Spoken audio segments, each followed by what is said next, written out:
Yeah. They hate when you elevate.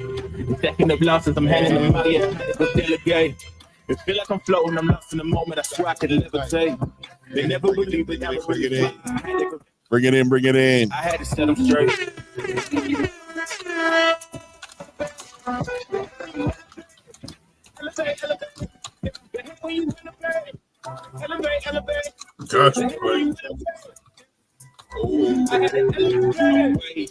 Way too fly. Yeah, I'm feeling myself. Ain't no chance I'm coming down. No, got a soul view to myself. Yeah, why would I give it up? Why do they want to come take my place? I work too hard for it. Don't need. What's popping? Bradley 68. What up, player? Hop on the jet just to take a vacation. The hard work is all taking me places. Why they know better? We tried to the matrix. Bet on myself. Salute. Get them in the building, y'all. Boxing prediction. What it do? Get them in the building. Hit them like buttons, man. 100 likes, Clay. There's something special. Salute to Great Mercy Ball, Claymore. 96 left. Get them in there. Let them watch. They never believed that I would really fly. I had to go demonstrate. I had to set them straight. They hate when you elevate. Devontae Richardson, salute. Elevate. They hate when you elevate. Elevate. They hate when you elevate. Of course, G-Man King in the building. Salute.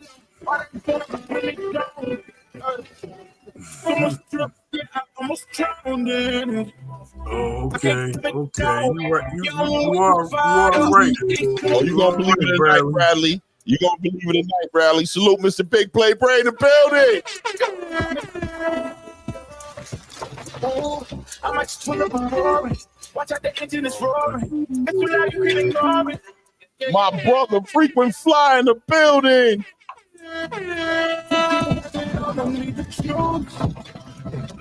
Working me demonstrate how you can rise to the top. Yeah, I had to elevate. Excel in the building, salute. Elevate. I had to elevate. Oh no. Mr. J.R. Spock in the building, salute. Second of losses, I'm handing them out. Yeah, I had to go delegate. It feel like I'm floating, I'm lost in the moment. That's why I couldn't say. They never believed that I would really fly. Oh, we got a lot to talk about tonight. We got so much to talk about tonight. It feel like I'm floating, I'm lost in the moment. That's why I couldn't say. They never believed that I would really fly. I had to go really straight. I had to set them straight. They hate when you elevate. What's good, community? To the family in the building. Salute to everybody in the building. Guys, remember to hit your the thumbs up. You know what I mean? Let's get the likes up. Big Sarge, salute. You know what I mean? We got a lot to talk about tonight. We're still going to talk about what we were going to talk about earlier, because I definitely want to get at obviously Oscar De La Hoya putting the stand-up game on Canelo Alvarez. Breaking news, right? That's what's happening. It always looked funny, but we don't point fingers. We don't say nothing without proof. We take our, you know what I mean? We eat our crow. You know what I'm saying? We humble when it's time to be humble. When it's not time to be humble, though, when it's not time to be humble, you know what I'm saying? When it's not time to be humble, it's time to be real. You know what I mean? Oh, we not gonna stop tonight, Bradley. We not gonna stop tonight, Bradley. Yeah, not tonight. Not tonight. We're gonna check it all out. We're gonna talk about it though. You know what I mean? We're gonna talk about it. We're gonna keep the integrity of this show together. This show will always be in integrity. You know what I'm saying? We're gonna always keep it 100. But news come out today. Mike Carpenter drops the Twitter, drops the bomb on the space. Let's get it up on the space. Let's just read it. You know what I mean? Let's not play no games about it. Let's not speculate. You know what I'm saying? Let's not doing that, man, because I mean, we don't want to do that because, you know, I know all odds is on us. You know what I'm saying? All eyes is on us. So let's read it. Ryan Garcia tested positive, and this is today at 8:30 p.m. So this is like about an hour ago, right? Tested positive for the PED Ostarine the day before. Oh, so the day before, he already tested. He already had tested positive the day before, and the day of his upset, they tested him again, and the boy tested positive again on the day of the upset. Win over Devin Haney per a VADA letter obtained by ESPN, right? So Ray, you didn't send the letter, right? You didn't write the letter. I didn't write the letter. I didn't write the letter. Rachel Donaire didn't write the letter. You know what I'm saying? Frequent Fly didn't write the letter. You know what I'm saying? Shout out G-Man King didn't write the letter. G-Man King, Big Sarge didn't write the letter. J.R. Spock didn't write the letter. Hey, Bradley 68, did you write the letter? He wrote the letter. Bradley, you must have wrote the letter. Did you write the letter? Bradley wrote the letter. Now, Vada wrote the letter. Vada got the letter ASAP. ASAP got over the ESPN and said Garcia got 10 days. He got 10 days. All right. He's got 10 days to request his B sample to be tested. All right. And A sample also screened positive for 19 noradolteron. Sounds like testosterone to me, but unconfirmed. So we got to talk about it, bro. This seems fishy. Hey, Bradley 68. I ain't make the rules. I didn't make the rules. You know what I'm saying? We didn't make the rules. We got to go what we see. Salute to Looney in the building. Salute to Looney in the building. Man. Right. You just undid the incredible, bro. Like what you thinking, man? 25, man. 25-year-old Ryan Garcia. Turns out that if it walk like a duck, it turns out if it's quacking like a duck, it's probably a duck. It's probably a duck, right? So when you see the inconsistencies from Ryan Garcia's behavior, and you see the extent he will go to get the advantage on Devin Haney, whether it be not making weight, whether it be trying to convince the world. Rollo in the building. Rollo wrote the letter. Rollo wrote the letter. Rollo, did you write the letter? Because we trying to figure out who wrote the letter. It's saying Vada, but Bradley don't believe it's Vada. So we trying to figure out who the culprit might be, who the culprit could be. You know what I'm saying? Bradley doesn't think it was Vada. So you know what I mean? So look, at the end of the day, when you look at the extent that Ryan Garcia has gone to, whether it's convincing the world he's out of his mind, whether it's not making weight the night of the fight, or whether it's taking banned substances, right? Banned substances so he can build muscle, so he can be ready for the fight. Whether it's any of those things, there's really nothing that should shock us about what we're reading today, right? But he's got 10 days to square it away and prove us all wrong and humble us like he did April 20th, right? He gets 10 days to humble us like April 20th. Speak on it, Ray. Speak on it. You want it to be one way. That's it. What? You want it to be one way. Man, I don't want it to be one way.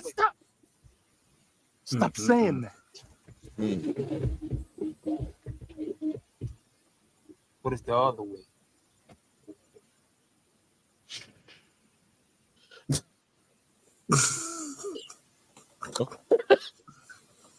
You know how it goes. Go ahead, Ray. Speak on it. You know what it is, bro. I called this shit. It's crazy. I called it. I literally said the day after the fight, I wouldn't be surprised they found something in this man's system. Literally said that. And everybody was like, oh, you just hating it. I'm not hating, bro. Just too much going on, too busy, too wired, too much action, too big, pause. There's too much, bro. And don't get me wrong, Devin got his ass whipped regardless. So, I ain't taking nothing away from the ass whipping. I am taking away the advantages. I am taking away the advantages of the fight. That's the difference. The ass whipping happened, but these advantages. What Bradley say? If it's not true, will we come back and apologize? Oh no, I ain't apologizing. Not. Vada he still was 180 pounds. No, and plus Vada's the one who needs to apologize, not me. Right. We're reporting the news. I didn't give him a test. I didn't take his blood sample. I don't know if the man popped or not. We trust Vada to put the jacket on everybody else in the game when they pop. So all of a sudden we got to question Vada today. We all of a sudden today we got to question Vada. No, we're not doing that. Wasn't Lisa Bargardner catching a whole bunch of shit? Vada was good when she popped. Vada was the best source. Right, talking mad shit about her. Oh. Tyson Fury, oh yeah, he was eating bull nuts. Yeah, he's a cheater for sure. Guess what? It should get changed to a no contest if this is the case. 100%. Champ Ross fantasy boxing. That's exactly what's going to happen. 100%, and that is what's going to happen. Matter of fact, while you think it already is in box, right? I think it's already there until otherwise stated. That can't. That's it. You know what I mean? Look, at the end of the day. There's the rules of boxing and the parameters put around boxing are there for a reason. Weight classes, making weight, not taking PEDs. All this reckless behavior that Ryan Garcia is ushered into boxing right now that's become popular in a space where everybody's literally allowed all these things to go down, but nobody wants to question it. Because as soon as you shed some light on what it is, you're hating or you're making excuses. They don't want to hear nothing. They don't care. Right? When it look fishy, what look fishy? Oh, because your boy lost?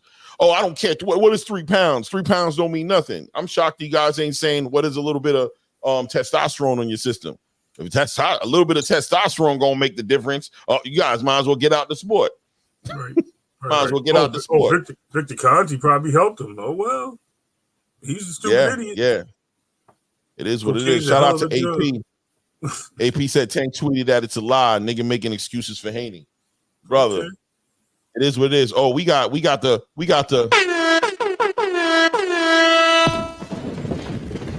out. We got the Queen Rachel Donaire in the building.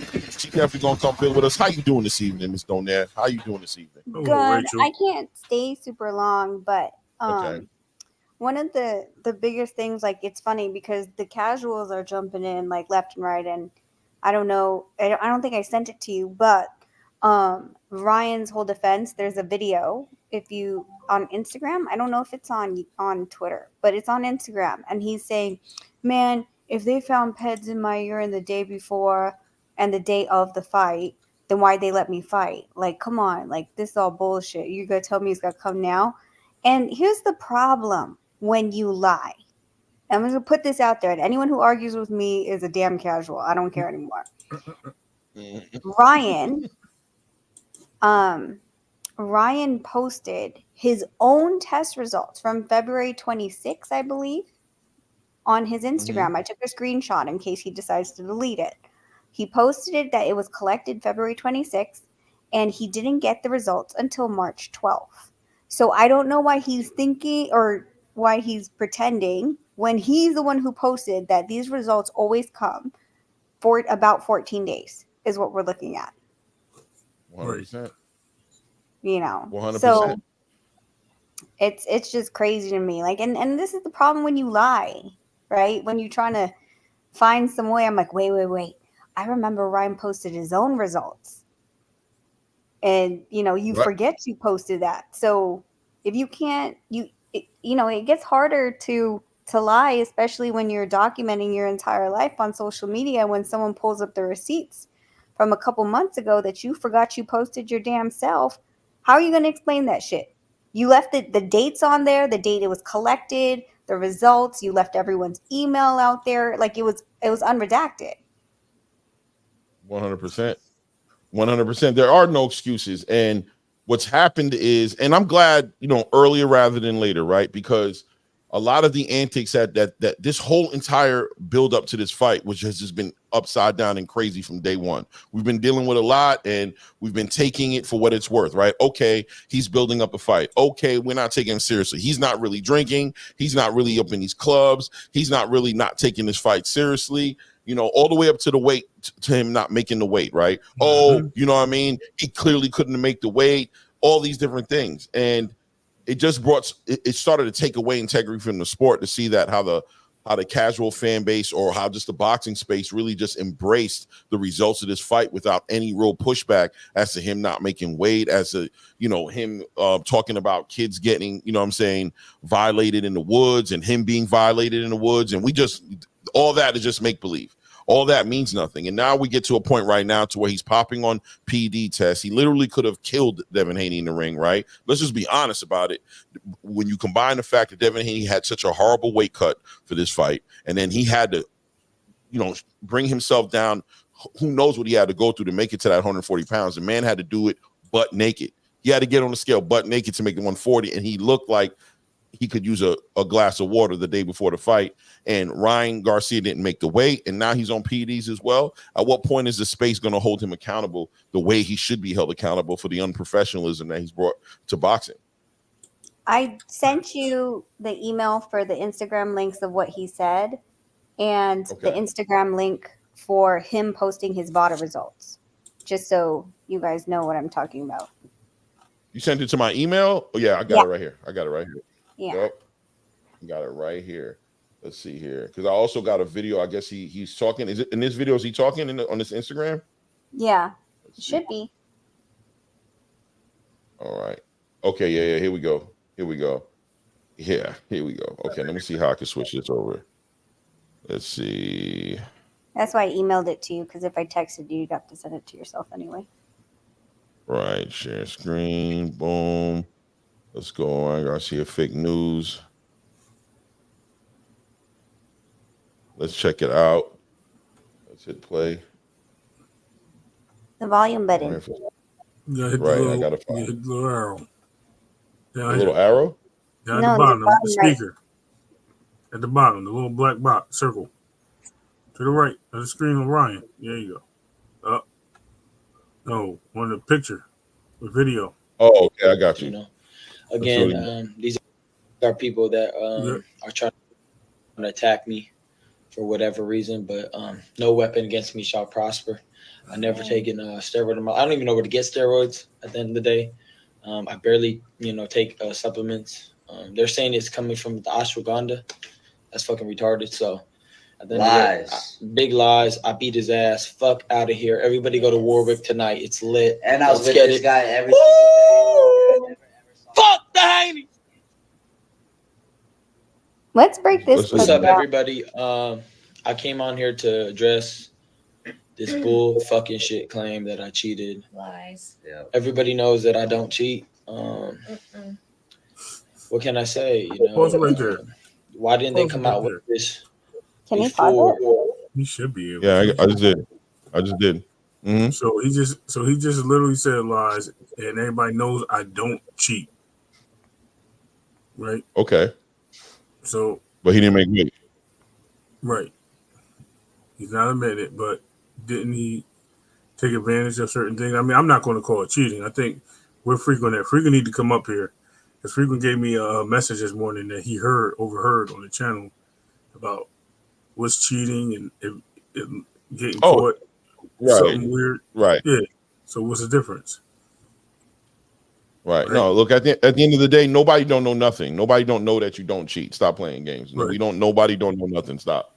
That, right? It's like when you catch somebody doing something bad and they give you everybody knows that I don't. Oh, it's like, really? Everybody knows? Yeah. Everybody knows. I think that's a number one red flag right there when you start, who knows? What are you talking about, bro? You popped positive on the test, prove yourself innocent. Get the B sample tested, prove yourself innocent. Don't sit here and just try to manipulate us to see something that we can see with our eyes, not what we're seeing. You know what I'm saying? That's the one thing they want to do. Right? You're looking at it, it's brown. That's not brown, man. Come on, bro. We see that it's brown. Nah, man, it's not brown. You know how much they hate me. You know how much they hate me. You know they're going to want to make it look brown. No, they're not making it look brown. It looks brown because it is brown. Now tell me, why is it brown? But let's get to it. The fight, if they found it before, why would they let me step into the ring as a cheater and then come out with a victory and then they post this, Again, these are people that are trying to attack me for whatever reason, but no weapon against me shall prosper. I never taken steroid. I don't even know where to get steroids at the end of the day. I barely, take supplements. They're saying it's coming from the ashwagandha. That's fucking retarded. So Lies. Big lies. I beat his ass. Fuck out of here. Everybody go to Warwick tonight. It's lit. And I was Let's with get this it. guy every single day. Fuck that. That guy right there looked like he the steroid deliverer. Well, not just that, like the fact that That's he what I'm said saying. He looked like the guy that dropped off the steroids. that. I mean, like, just, you know, like that whole thing about like why'd they let me step in the ring if they knew before the fight. It's like, okay, no, bro, no one's doing 24-hour, and it wouldn't even be. Yeah, I guess it would be a 24-hour drug test, but possibly even same day. He said they tested me the same on the day of the fight. What do you fucking think they're gonna do? Go rush to the lab on a Saturday? Like, that's another thing that, like, the labs aren't open on the weekend. So what are you talking about, right? And these samples have to be flown over to the lab by whether it's FedEx usually ships a lot of the testing samples in addition to a lot of medical tests. They use FedEx for specimen collections and deliveries. So, I mean, that being said, like, how the fuck would it have gone into the lab and processed in the time that you're thinking? But if you want to show the VADA thingy that I sent you, that was the second link I sent you. Click on. Okay. I know how it happened. And as that's coming, Bill Haney intercepted the package, man. Yeah, as I'm putting that, I see the VADA thing right here. Now, at the same time, just because he popped the day of the test doesn't mean he popped like they found it that day. It's just a sample that shows that he popped on that day. So they tested. They could have found out Sunday or Monday. They could have found out on Monday, found out all the information at one time. Like, damn, he popped on the test on Friday and he popped it on the test on Saturday. It's not saying that Saturday they saw him pop and then they were like, don't worry about it, let him go fight. And then Saturday night they saw he popped and they're like, we're going to talk about it later. No, bro, the results take time to come in, but the samples are dated. So they're just referring to the dates that the samples popped. So your whole idea that they actually saw that you popped and they still allowed you to fight, you got to stop, bro. 1 second here. People don't understand these things. Well, and he said something while you're trying to put that up. He said something about they said that it came from the Ashwanga, whatever, right? Yeah, look at He's the one that posted it on Twitter. I shouldn't have taken this. What are you talking about? Right. So you want me to read this? Because we're trying to find out. I don't think you guys are going to read it. March. All right, this is March 14th, 2024. This is a VADA headed letter, and it looks like it's coming to Ryan Garcia. Dear Ryan, this letter is to advise you that one or more of your collected specimens have been analyzed for performance enhancement drugs through the Voluntary Anti-Doping Association. Analysis for the date below have been completed. And you remain continue to participate in VADA. Do not hesitate to contact me if you have any questions or concerns sincerely. So this is a posting that he put up, basically showing everybody that he was clean with VADA on March 14th. But so the letter is dated March 14th. That's the receive date. What's the letter that it says that the sample was collected? I don't know, not here. No, it's there. Oh, February 26th. Yep, collection date, February 26th, 2024. So results that's negative. Right? We're 2 weeks from pretty much the fight, right? So it's the same fucking timeline, and he's trying to play casuals because he feels like they're dumb. I mean, I guess that's what it is. Like, he's going to play dumb people. And apparently, you know, dumb people and people that have dementia. Because if you don't remember that he posted this, and then today he's saying, well, they shouldn't have let me fight if I tested positive the day of the fight, you know? Like, bro, like, you shouldn't have posted this. You shouldn't have posted this. 100%, because he got tested on February 26th and didn't get the results until March 14th. So that's just showing you that the results ain't going to pop up on the same day like that. So trying to play that game, once again, you can always tell when somebody's trying to steer the narrative early. Like the most important thing about this is you popped on a test, bro. VADA, you popped on a test. So this isn't, you immediately want to point into conspiracy. You immediately want to point into, I don't know why they're doing this. You know what it is. Why wouldn't they do this? Boom. Big red flag right there. Big red flag. Right. You know what I mean? Big red flag right there. And again, like, just the lying, bro. Like, the lying is what kills me a lot of the times because, again, you can't remember what you said.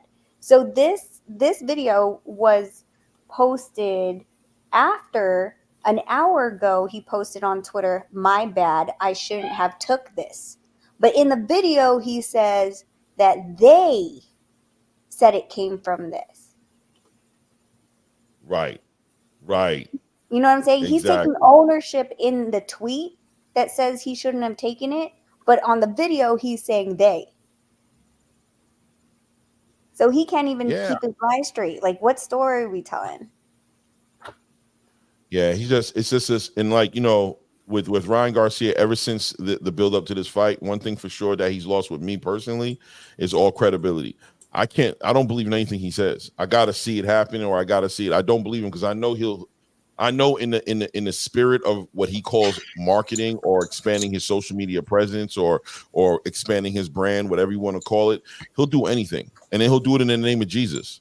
He'll do it in the name of Jesus. He'll do it you know what I'm saying? He won't just do it. He'll put it up. You saw it in the video. He immediately went to, but Jesus got me. He pointing at the sky. So, you know, he paints these pictures and these narratives, and everybody takes it lightly. They take it like, he's just doing this. He's just doing that. And, you know, I know 7 to 8 out of 10 of the people inside of this chat and people who follow this channel, they're either, you know, most people are spiritual to some degree. There's probably a few people in here who are atheists, but for the most part, you guys are either Christians or Muslims or Jewish, or, you know, you have spiritual faith. And for somebody to play with spirituality like that, to say something like, in the name of Jesus, now everybody SMD, you know what I mean? Not SMD, like without a comma in it.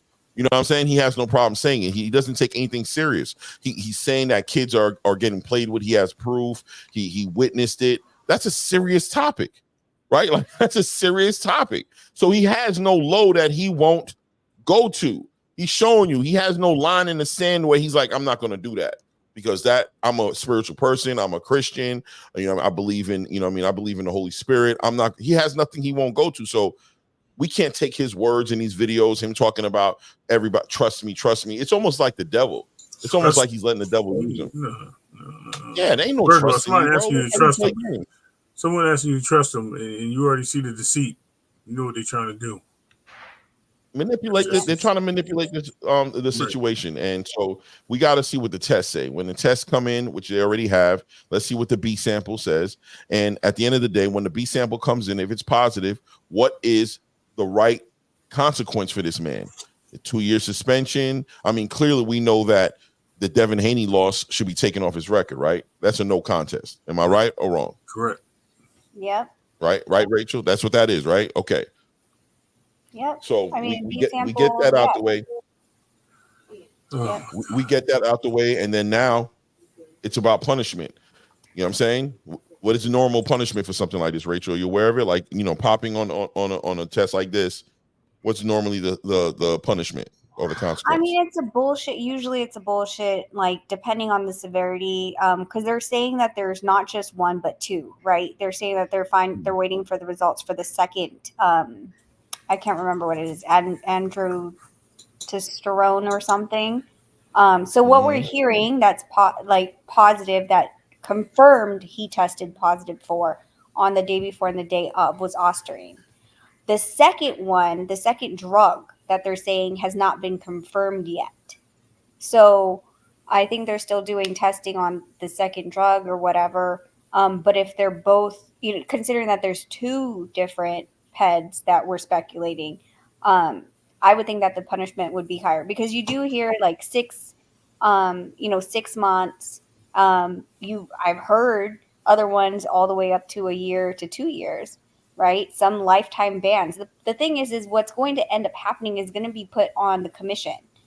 So New York State Commission is the one that's going to have to bring down the hammer, and their decision on whether A, it's going to be a no contest, or B, some type of win. I can't remember. There was another fighter that actually they changed the result to a win, I think.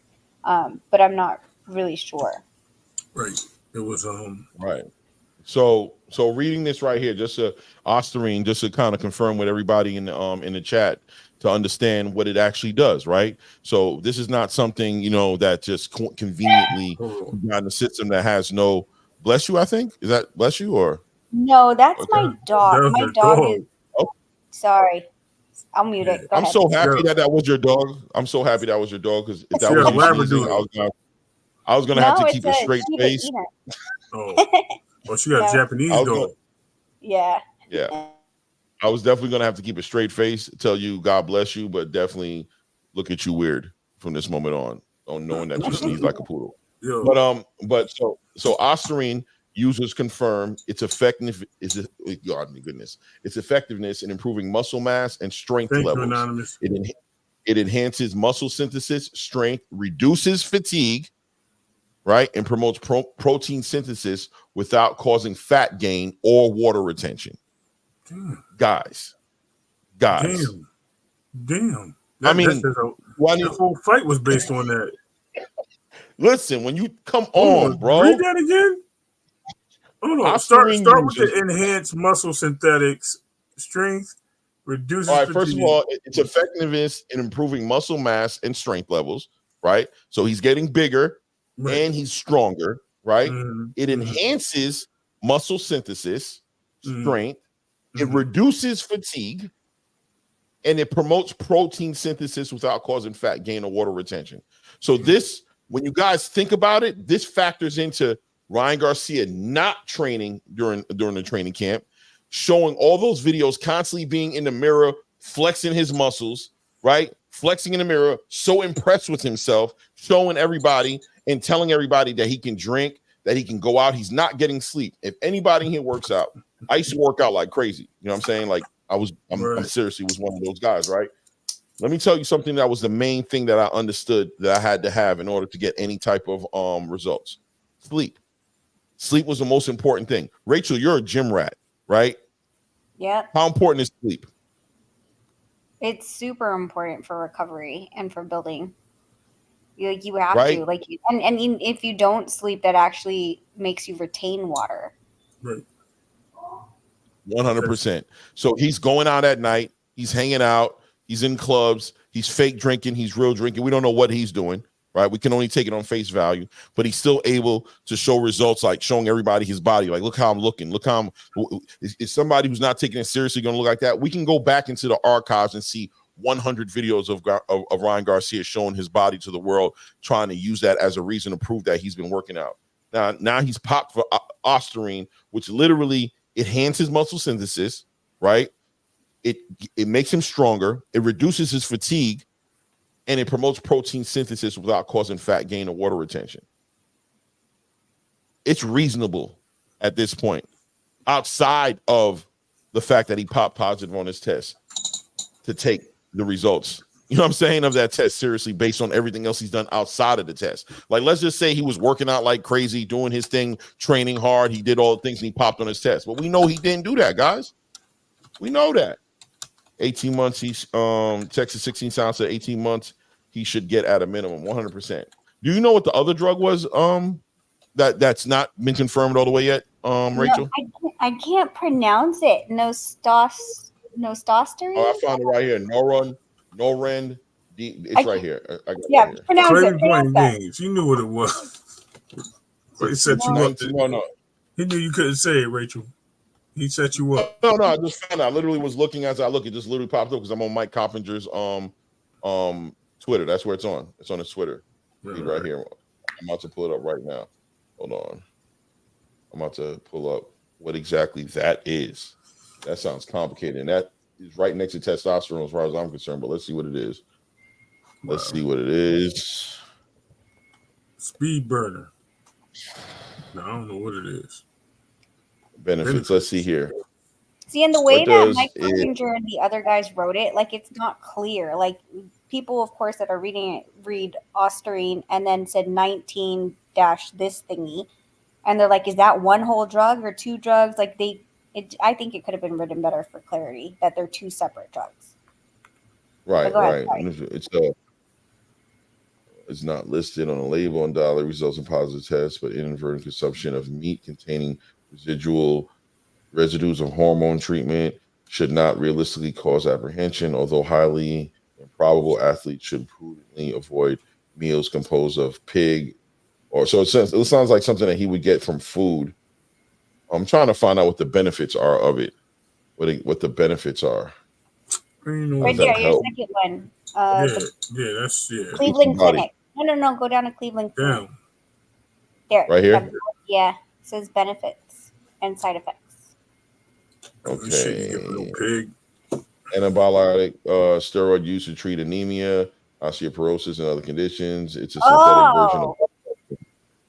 Yep. So how would that help? It's synthetic testosterone. Right. Some athletes use it to build muscle, but these uses are illegal in the U.S. and most of the world. It can cause serious side effects. It should only be taken with the health care's provider's supervision. So this is not something you just take in by accident. It's HGH, straight up. There you go. Anabolic. How does Nandrolone work? Anabolic. That's exactly what it is. As an injection. It's an injection, so it's not food, into a muscle. Once in your body, it behaves like testosterone. Right? Also has anabolic properties. Crazy shit. Bro, come on, man. This dude's using straight up steroids, bro. Bro. Like according to this test, if he popped on his test, if he popped on the test for this one right here, this is straight up steroids. This is straight up injected in your body. This is an act of using steroids. This is not, I was eating a certain food and they must have had this side effect. It's not a pill you took. This is something that's injected.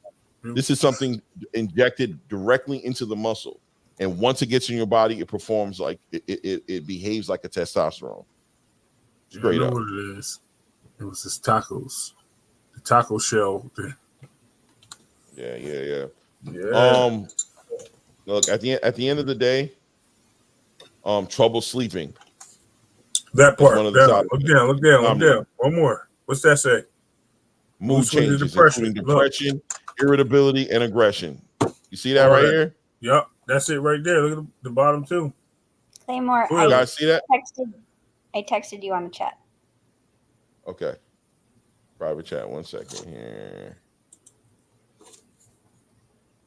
Oh, HLD wants a link, no doubt. This is gonna be fun.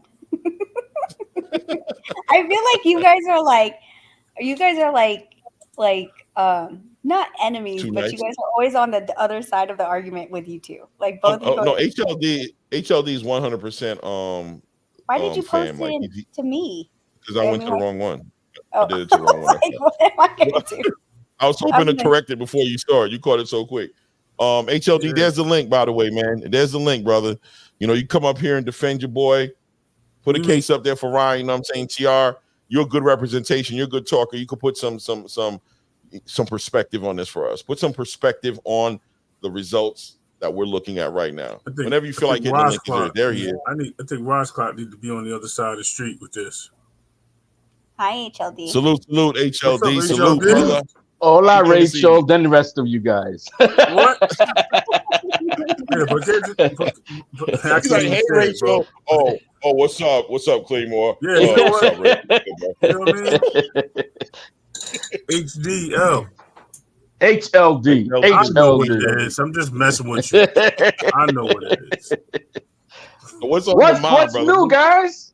Nothing, man. I mean, I don't know. I've been watching you, bro. Yo, man, I'm gonna be straight up. I'm right off the bat. I'm very suspect. Aspirin is garbage, bro. No real athlete is gonna take that SARMs, bro. That's what high schoolers would take because it's like secondary to a real anabolic steroid. That's like it's trash. Guess what?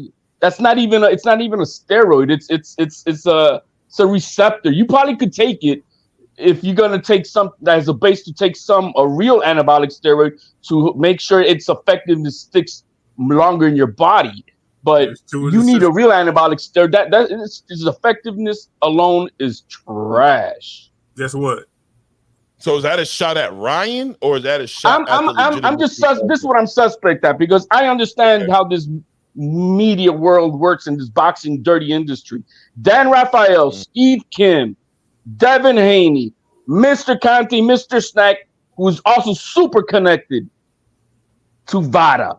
So I need more real facts because I understand that all these guys were getting their asses chewed by the Garcias. So I really need to see more realistic facts. I need to see. And why is he saying already that that they're testing for specific steroid. How the fuck does he know which anabolic steroid that he took? That's Dan Raphael putting that out, right? So it's very suspect to me. Mike Cappinger, my favorite. No, the guy who put this out was Dan Raphael. I don't know who did it first. Yeah, whoever did it first, it is what it is. But at the end of the day, but anyway, I need more realistic facts. For example, when Bumgarner tested positive, she had one, and it's a base that you would take because it alone is trash. It's used to then connect the other receptors from the antibiotic story so that its effectiveness would really take hold. Yeah, so one alone was not good enough. Now, when they showed two of them, then I'm like, okay, now we really know what's that. But alone, I don't know, man. All right, so what? Can I ask you a question? Yes, sweetie. Why did Ryan say that if they found the drug on the day of the fight and the day before, they wouldn't have let him fight? Well, I heard him on a space. He was on a space, and a couple of things I didn't like of what he said. Why did he put out that he took out this? I forgot the name of the damn root. Ashwagandha, whatever. Yeah, some, and I'm like that wouldn't have aspirin in it, that I would know of. I mean, that's it. Just I don't. I mean, I may be wrong in that, but I don't. So that was like what would he? But he's a dumbass too. So I mean, then him on the space. The only thing I didn't like what he said on his space was, well, let's say I did have it in my system. If I beat his ass, I beat his ass, and I'm like, no, that's not. No, I'm not going to take that either. But the fact that I know is that the people who are reporting this are Haney pom-poms in the media. I don't think so. Oh, I do.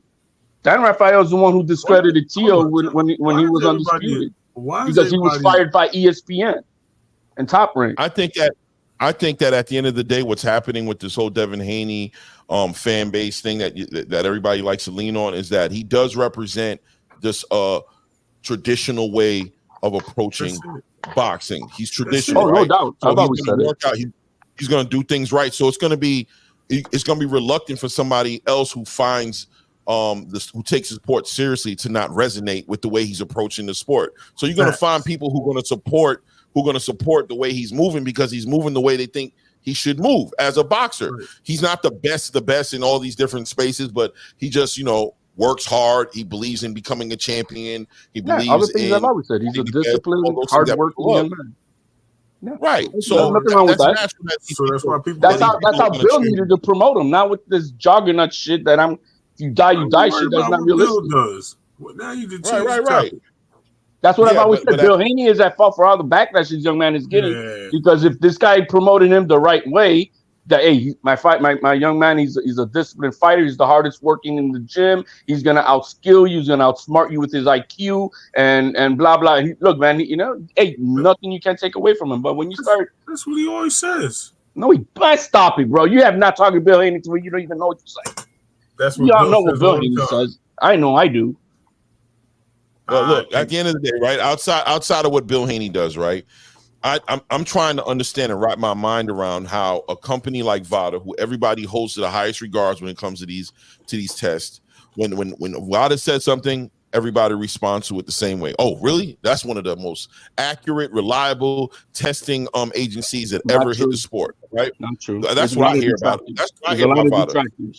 Let me actually clear that Alicia wasn't caught by VADA. Eddie decided to take another third-party testing agency. So Alicia wasn't even hit with VADA. No, because VADA is the sampling company. They're the ones who pick up the samples, for an example. Then they send it to WADA. WADA is the laboratory over there in Colorado. Is it Colorado? So they're the laboratory. There's two laboratories here in the United States. One in LA, I think it is, and the other one in Colorado. That's WADA. But VADA is the sampling company who comes, knocks on your door. PP. Am I correct there, Rachel? Yeah, but VADA didn't test Alicia. That's what I'm telling you. Like, Eddie canceled his contract with VADA after the Conor Benn thing.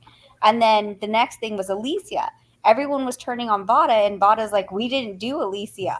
But VADA doesn't do the testing, Rachel. They didn't do that. No, Alicia was collected by a different exactly. organization. a different organization, and that organization fucked it all up because we were wondering why the transport of Alicia's sample took so fucking long. That's what I'm trying to, so that everyone understands. VADA, it doesn't do the testing. They are the ones who collect the sample and then send it to WADA. What I'm telling you is VADA didn't collect Alicia's sample. No, they didn't. It was another, I forgot the name of the company because I remember I was all in that.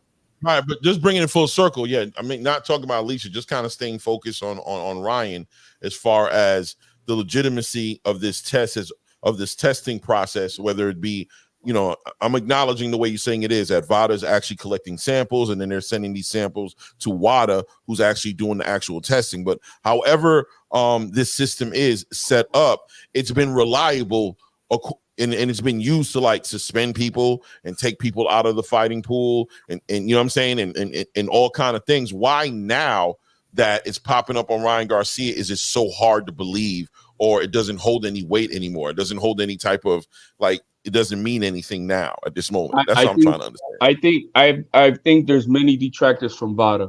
There's many people who have problems with VADA. And the reason that Mr. Conte, the dirtiest SOB in the game of PED, is so in bed with VADA is a problem to me.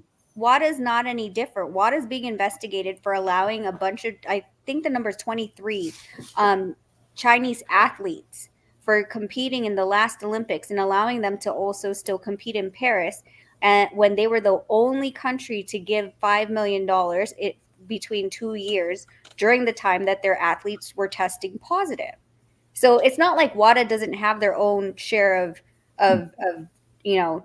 Yeah, there's detractors, and there's many reasons why there's detractors because they've been caught in a lot of bullshit. All of these companies have. Money makes the world go around, people. You know, I mean, so does cheating.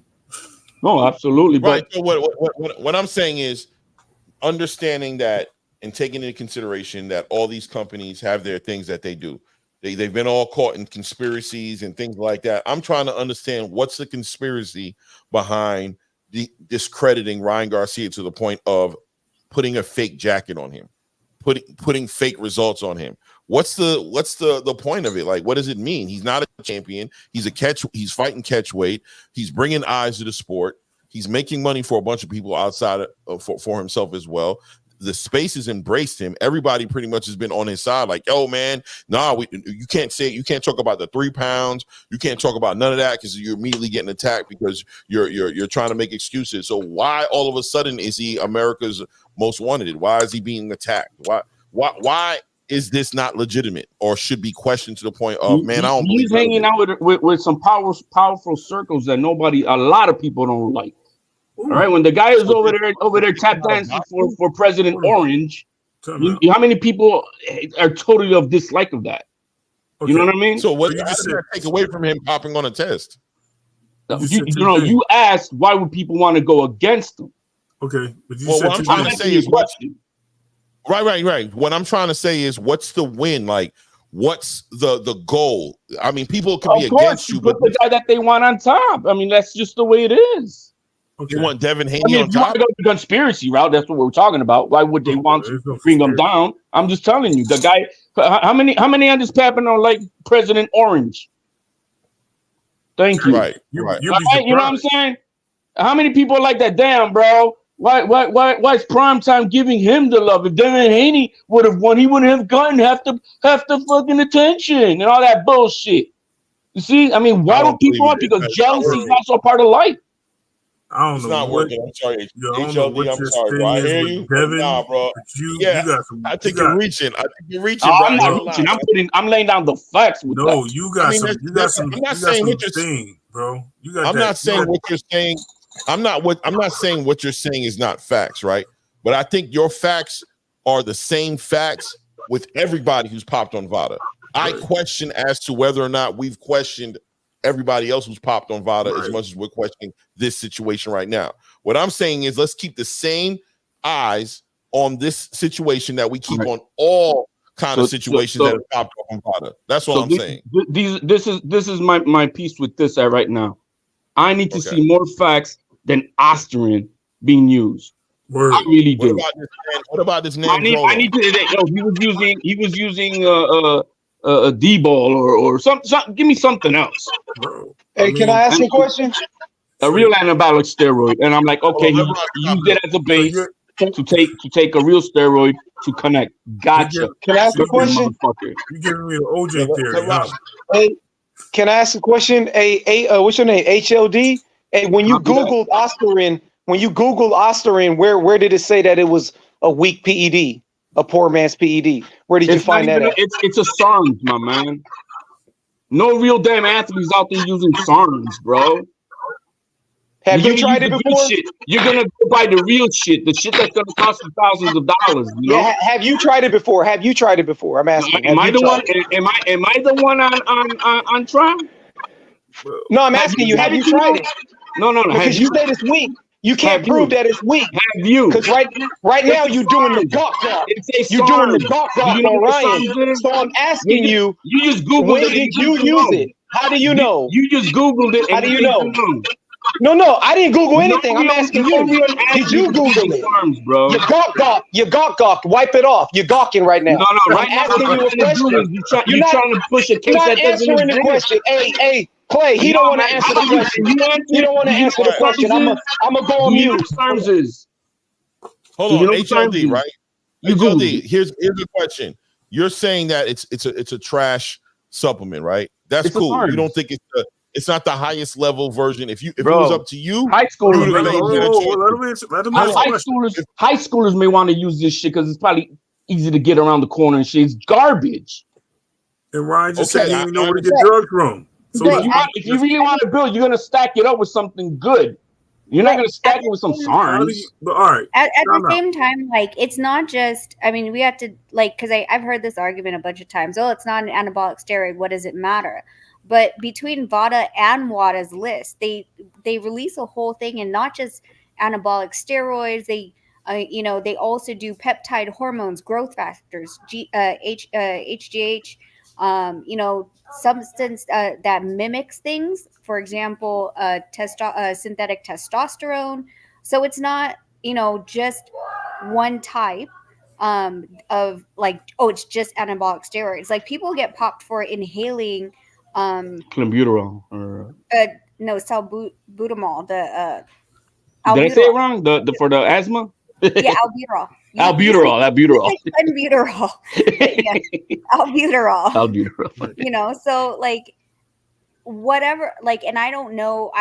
I'm going to tell you, I don't understand what any of these things do. Because when you start to look at all of it, it's like this inhibitor and a bunch of shit that I can't pronounce.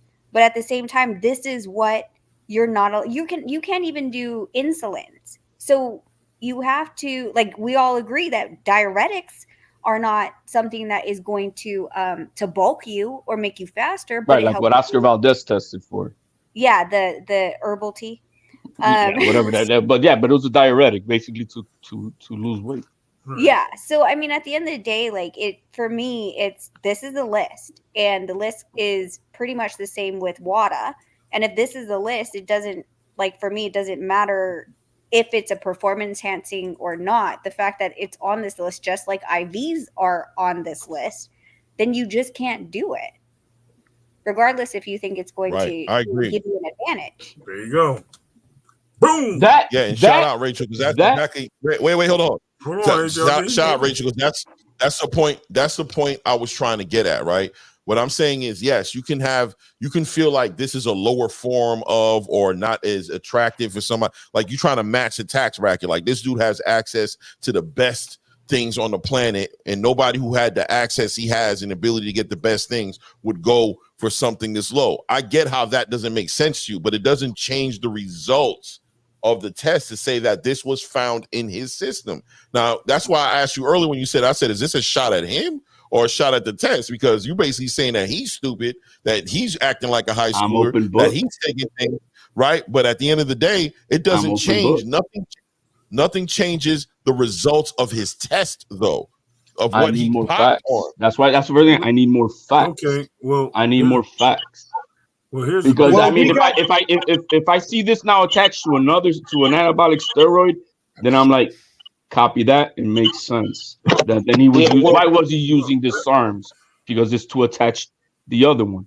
But alone, no, it just doesn't make any sense. Is it yeah, well, I don't need any facts. I don't need any facts for you being a fanboy. That we know is the truth. My man, you're fanboy because you're hoping that the guy who got beat and dragged around the all right, let me gets erased. Cool, whatever. He got beaten and dragged around just like Teal did. Don't worry. Anyway, twice.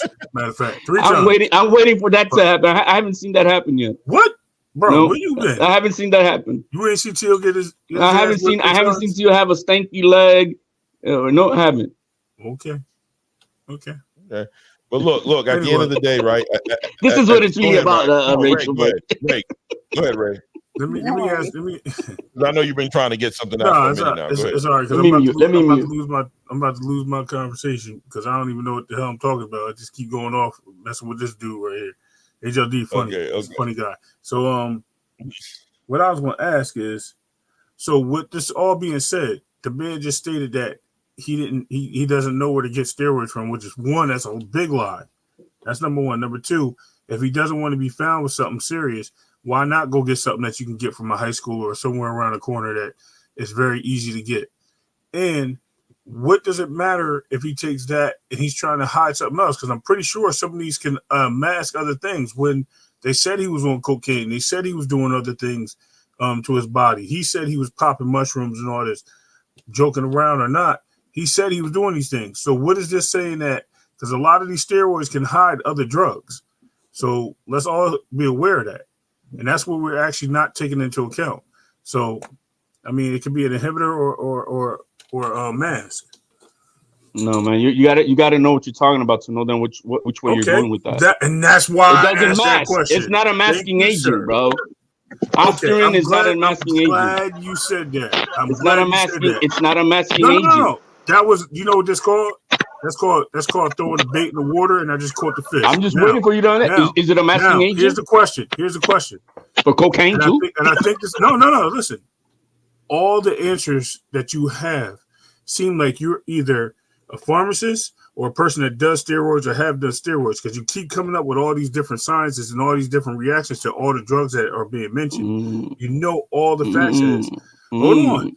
You're saying no or you're saying yes, one or the other, because you seem to know a lot about this. So unless you're a pharmacist or some type of chemist, maybe that's my part-time job. Maybe. I mean, HLD pharmacy on the street. I got you. Maybe.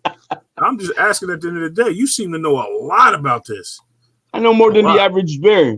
Okay. All right, Yogi, I got you. But all right. So the question is, you took the bait, bro, and I'm glad you did. At the end of the day, it doesn't even matter. He got caught in the system. Doesn't mean it doesn't need backup. It doesn't need this. It doesn't need that. They're on the list, and he took it. Or as of right now, he took it. So until further evidence proves otherwise, guilty. That's it. At the end of the day. I mean, he popped on the test, and this second one right here that's on the screen that you're looking at, this nandrolone, the one that is actually anabolic, the one that actually gets put into the muscle, the way people take it. Providers give nandrolone as injection shots into a muscle. Once in your body, it behaves a lot like a testosterone. It has anabolic properties. You know what I'm saying? And then this part right here, I'm going to scroll down right here where it says 2 of the big things that it gives people a problem doing is sleeping, and it also makes mood changes, including depression, irritability, and aggression. So that's all anabolic steroids, man. Right. I feel you, but I'm just pointing at these. The reason I'm pointing at these is to say that I think it's fair to say that we've seen Ryan Garcia, show these mood changes, right? Crying on the camera, the depression, right? Where people were worried about his mental health, the irritability and the aggression, where you saw him flipping out and trying to, and I know he was just doing it just to sell the fight. He wasn't serious. This is what the excuses are made for him, right? Now, this test right here is not completely done yet. It's not completely confirmed. They're waiting to find out something on it, before they let it out in the world. Let me ask you this question, guys. So let's say we have the results. We know that we have a test result that says aspirin was in the system. That's what Dan Raphael reported. Now, Why would he know specifically in his tweet say, and that they're now testing for this specific drug? Out of all of the other ones, he knows it was this one. Listen, this is just what VADA is communicating. No. I'm saying this is the, why are they? Why wasn't it more? They're now testing to see if there's anabolic steroids, but no, he named a specific one out of all the many, and that was right. Why would you know? Why would you know that they're testing for that one specifically? That was really weird to me. He used something, I don't know, the way that they're quoting this says, so he tested positive for the Osterin, and then quote screened positive. I don't know what screened positive is because I don't work in a lab, but was not confirmed yet. So I don't know if there's like I don't know if it's like a pregnancy test or what, and if it shows a preliminary line. It was a urine test that I do know. It was a lot of blood and urine though. But they're saying that Dan Rafa reporting that it was a urine test. All right, so let's just read here what Mike Compinger said, right?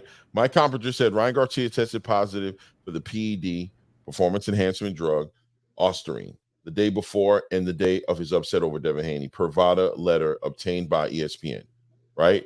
Then it says Garcia has 10 days to request his B sample to be tested. Now here it says A sample also screened positive for 19, that word that none of us can pronounce, but unconfirmed. So this is where this statement right here is where it gets gray. You know what I'm saying? So it's saying a sample had also screened positive for this drug, for the non, the word we can't produce. But the part that's confusing here is right here, but unconfirmed. See, go to Dan Raphael. He's the one who was in connection directly to these people. So right now, Cappinger is reporting off of Dan Raphael. Right. Hey, HLD, what's your PED background? Like, what are you an expert in? Because you're schooling us right now with your expertise in PEDs. I know. Can you tell us exactly what it is? It's not the only topic HLD will school you on. Ask Rachel. What? Dude, pause. Time out. She's been on my panels. No Diddy. And I'm not asking Rachel that, man. That's just crazy. No. But listen, at the end of the day, I know HLD. I'm telling you. I know he knows his shit, and then he be talking that real shit. I'm telling you. I know this personally. I know who I'm dealing with. But it doesn't take away from the fact that what you're saying tonight, you know what I'm saying? It's not connecting all the way. Like, basically what you're saying is there's all these possibilities why this might not be what it seems to be, because there's all these agendas and narratives behind this that we need to be considering. So you're basically telling us not to take anything seriously, which, I mean, okay, you can shoot this at all kinds of things that are going on in the world and say that. But I would say that if anybody else would get these results, it would be fair to say that we wouldn't be scrutinizing it like this. We'd be like, yo, man, if he did this, that's crazy. I don't know. No, that's a fact. If he did, ban him out. Simple as that. All right. I'm 100 on that. But you was on the record. Okay, so right now, at this moment, they've given Ryan Garcia 10 days to disprove what they found, right? They're saying you got 10 days, go get your B sample tested, push back at this. If this is not what happened, Ryan Garcia has every incentive to prove himself innocent. He has all vested interest in doing that. So he has 10 days to do that. So in 10 days, if he does not do that, where do we stand now? I don't know, because if you look at how we've been doing this as of lately, I don't think Baumgartner had B sample tested. Yes, she did. No, she did. She did. Yes, she did. Yes, she did. She said it. She did. She had a B sample tested. She did. I'm gonna look that up because I recall she waited I don't know how long for it too. Listen, I don't know, but I know she had a B sample that she was waiting on. Here's the thing. Yeah.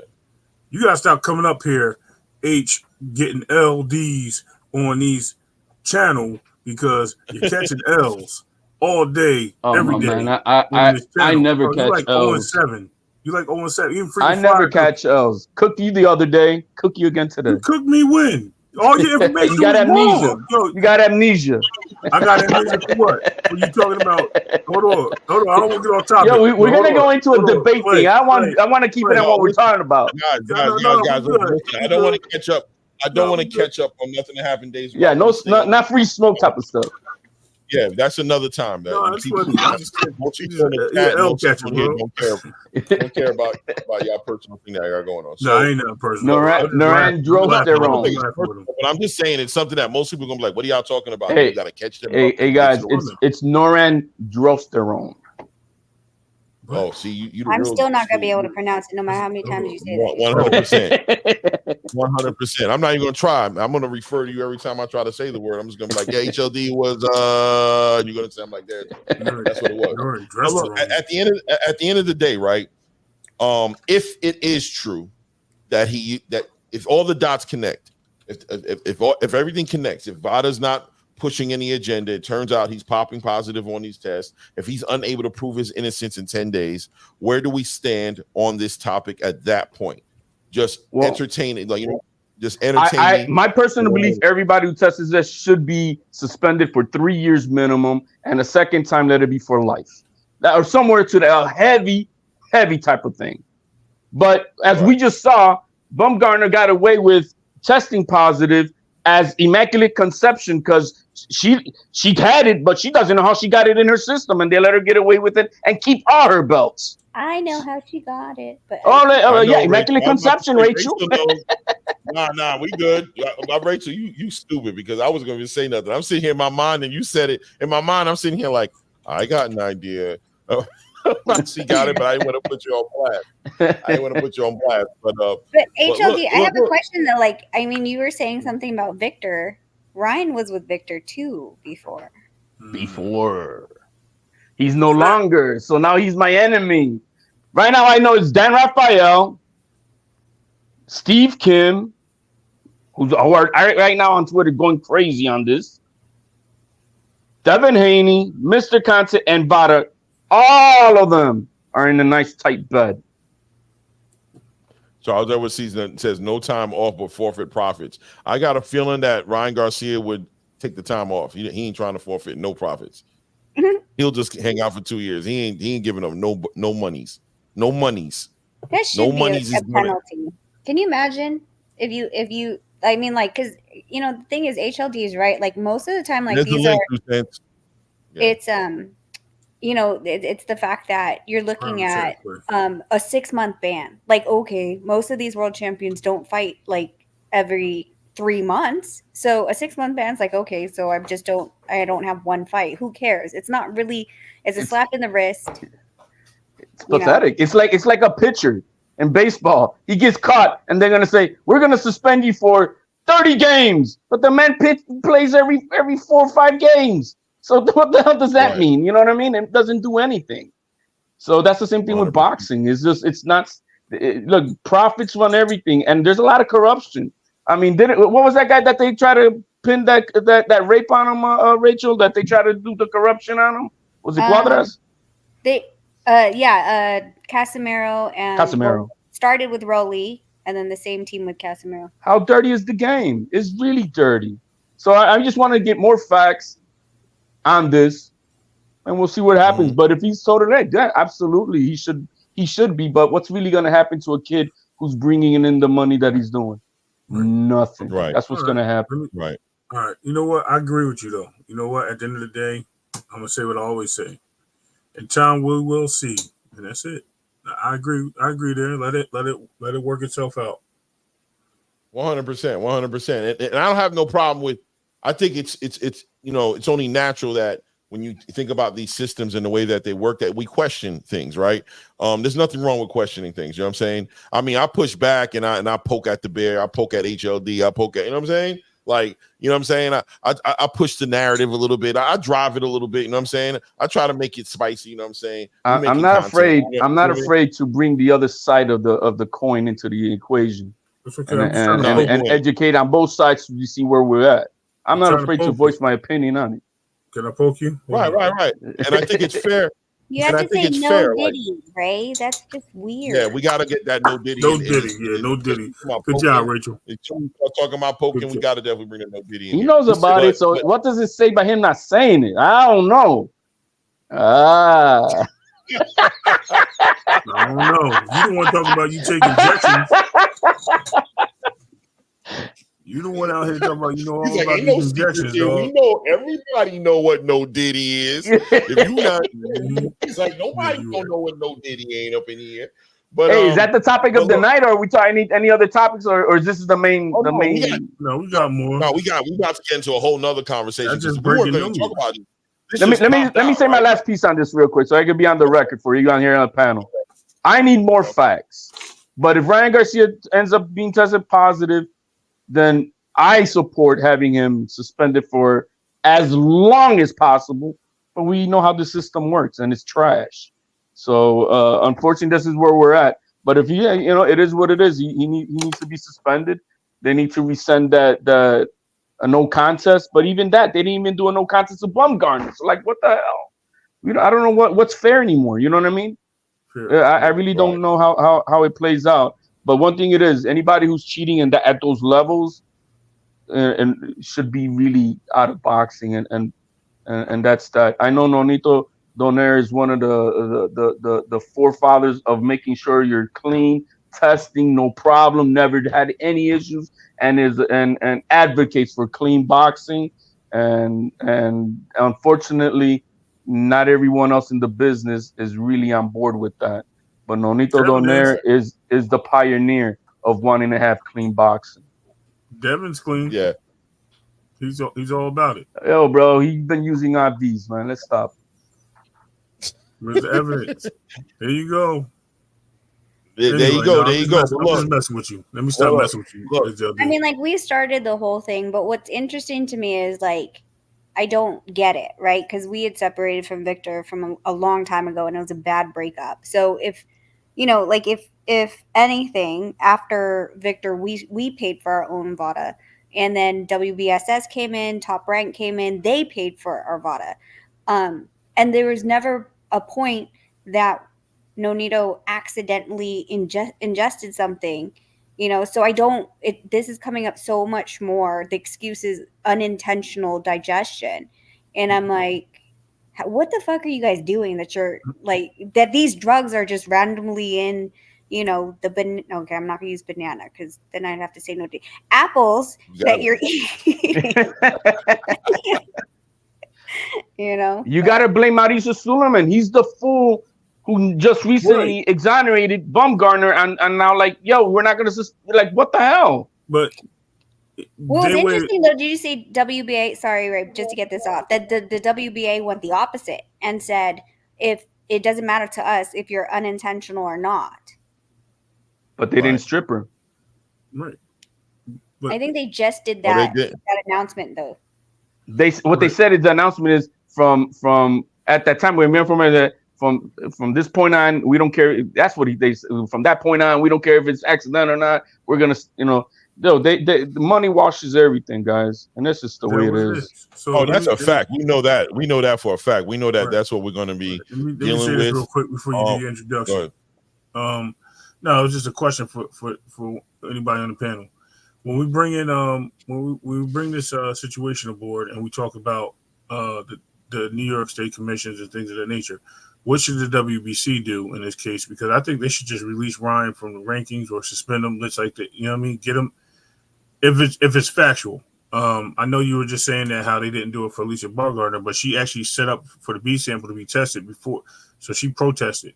If he does not protest or he does come back to fail, what should they do when they're in besides the boxing commission? Well, the thing is that I think the real bosses are the state commissions, and for Alicia Bumgarner, Michigan didn't do shit. They stayed quiet. They didn't make a ruling. They didn't do nothing.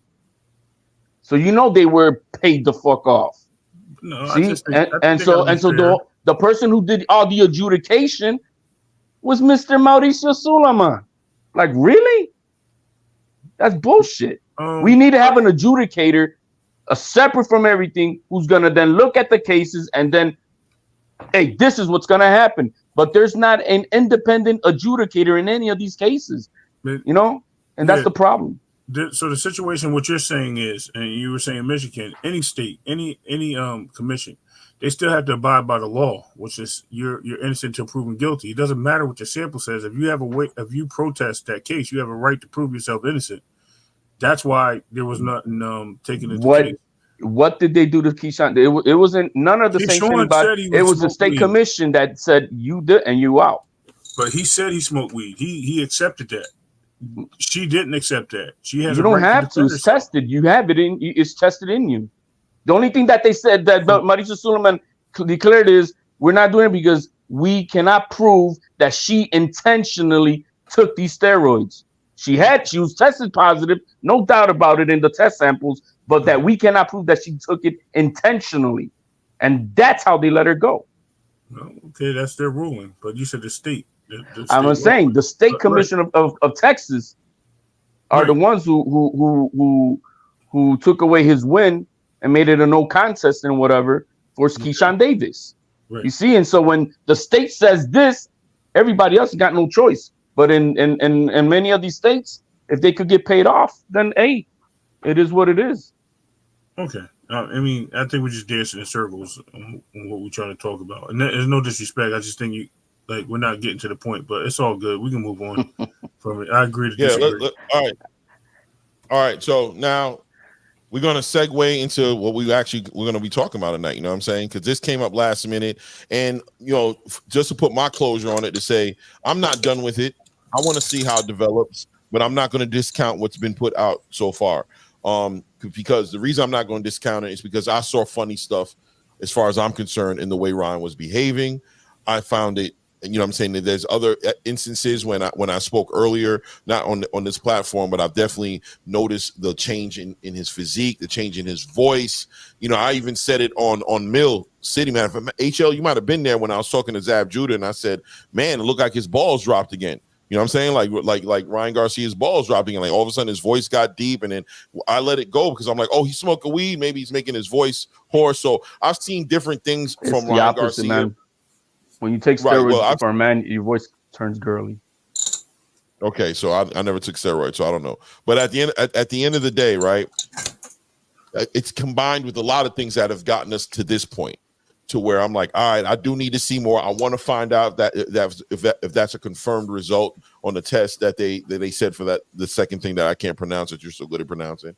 So we'll see. We'll see what the time will tell the story the best. You know what I'm saying? But we're not going to discount no damn results over here. We're not doing it. Now, guys, I'm going to play a little video here. You know, Oscar De La Hoya had his moment, right? Thank you very much. Please sit down. Thank you very much for being here for what I truly believe will be the changing of the guard of Mexican boxing from Canelo Alvarez to Jaime Munguia. My sole purpose in this promotion is to support Jaime, an undefeated, incredible talent who deserves the stage and spotlight at this point of his career. However, I would be remiss if I didn't respond to the man I used to promote. He seems to have trouble remembering who helped him become a true global star.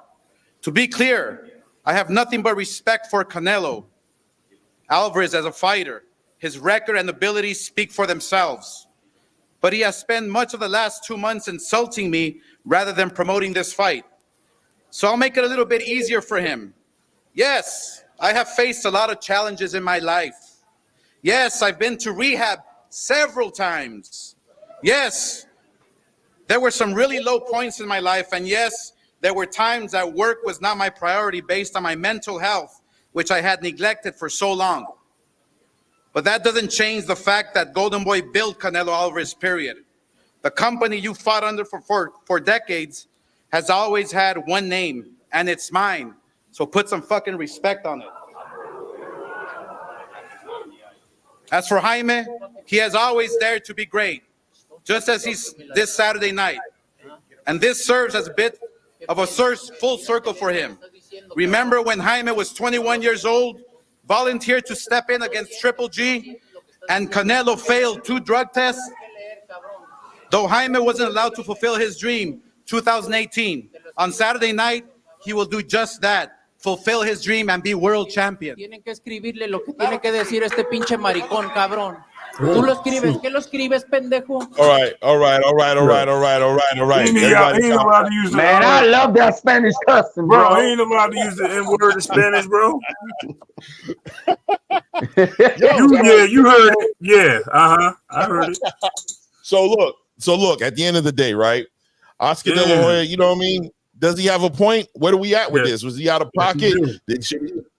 How do we feel about this? I mean, and also more importantly, going toward this fight, is Canelo focused now, or did they just do the Ryan Garcia? Did Oscar just pull the Ryan Garcia on Canelo? What do you guys think?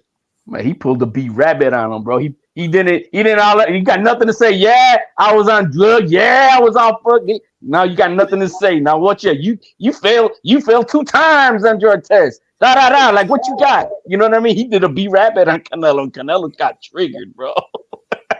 He looked like he got triggered. He looked like he got caught. It looked like Canelo didn't really get where he was going with it until like halfway. It looked like the language barrier kind of caught him off guard. It was like when he finally caught, he looked at him like, "What the fuck? What are you doing right now? Like you attacking me, bro?" I think it was scripted, guys, a little bit. No, if you look at the part that's behind him, that guy didn't come into play till after Oscar got in there. Like they were already knowing that something was gonna pop off. That's his promoter though. Like he getting in right, there. that's TCB. No, but he didn't. He wasn't in the picture. He got in there so nothing go down. Like my point. Of course, I think it's a little bit of everything, but it was needed, bro, because there was no buzz for this. At least in the YTBC, there was no buzz, man. And so they needed this. They really needed this to pop off. But he kicked Canelo dead in the nuts with that one, bro. He did. You know, I don't care what he said afterwards because the one who got triggered was Canelo. And Clay, Canelo understand English enough. He knows. You know, Canelo speaks proper English, bro. He's speaking Spanish here, totally in Spanish, because he knows who's the targeted audience right now for this mega fight. For the Mexican communities, 2 Mexicans. If you heard what he said before he got the mic, he was saying, "What are you talking about? You talking to me? Watch who you talking about. Don't say that about me." He was saying it in English. Yeah, he knows. When he grabbed that mic, he switched it up. No. Listen what I'm saying, bro. I've heard Canelo talk English. I'm very aware of the fact that he can speak English, right? What I'm saying is he didn't react. Look, the way he reacted, it's like he just caught on to that Oscar was straight up going to be attacking him. Like at first, I think he took it like Oscar's promoting Jaime, so he's just reading his little speech on the paper and he's ignoring him pretty much. Like, yeah, go ahead, man. I don't even want to hear it. I don't want to hear it. But then he started to realize when like Oscar started to be like, I gotta let you know, bro, it's my name. I'm the one who built you. Why? And it was pretty much right at the put some respect on my fucking name. Right around that point is when Canelo like, hold up, bro, who you talking to, dog? Is that at this camera angle? Who are you showing here? Is this Fight Height or something? If you would have done the one from the Zone or Matchroom, they had a little boxing, so you could hear all the little under his breath stuff that Canelo was saying before he grabbed the mic, and then you could already say he was already talking shit to before he grabbed the mic and put it in, so he could speak out loud. He was already talking shit to Canelo. Right. I mean to Oscar. But I mean, it was needed. Regardless of fact, it was needed. That he hit him dead in the nuts where it hurts, and that positive test is always gonna trigger him. I think it triggered him also with Plant when Plant said it back then. Right. So it's it's sour grapes, bro. Yo, I think it's all fair. I think Oscar De La Hoya peep game and realized like this was effective against Devin. He's drinking the Kool-Aid now, and Jaime Munguia has been real quiet about this promotion. He's been real respectful, real. You know what I mean? Like, Canelo. You know what I mean? Yo, I didn't even watch it, guys. Did you guys watch this shit live? Because I didn't. I didn't even pay attention to it. I watched it because I'm just dumb enough to watch the kind of stuff. Yeah. I came in after I saw the timeline. People were saying, I'm like, oh yeah, let me check it out. And I'm like, oh, okay. Yeah, I was on the road. Clay hit me up and he was talking about it. Yeah, because Munguia was, he's a good kid. He's not that, I thought there was gonna be no flavor to this at all. 100%. I think that the fight needed promoting. This was the time to drop it. I think Oscar is playing chess.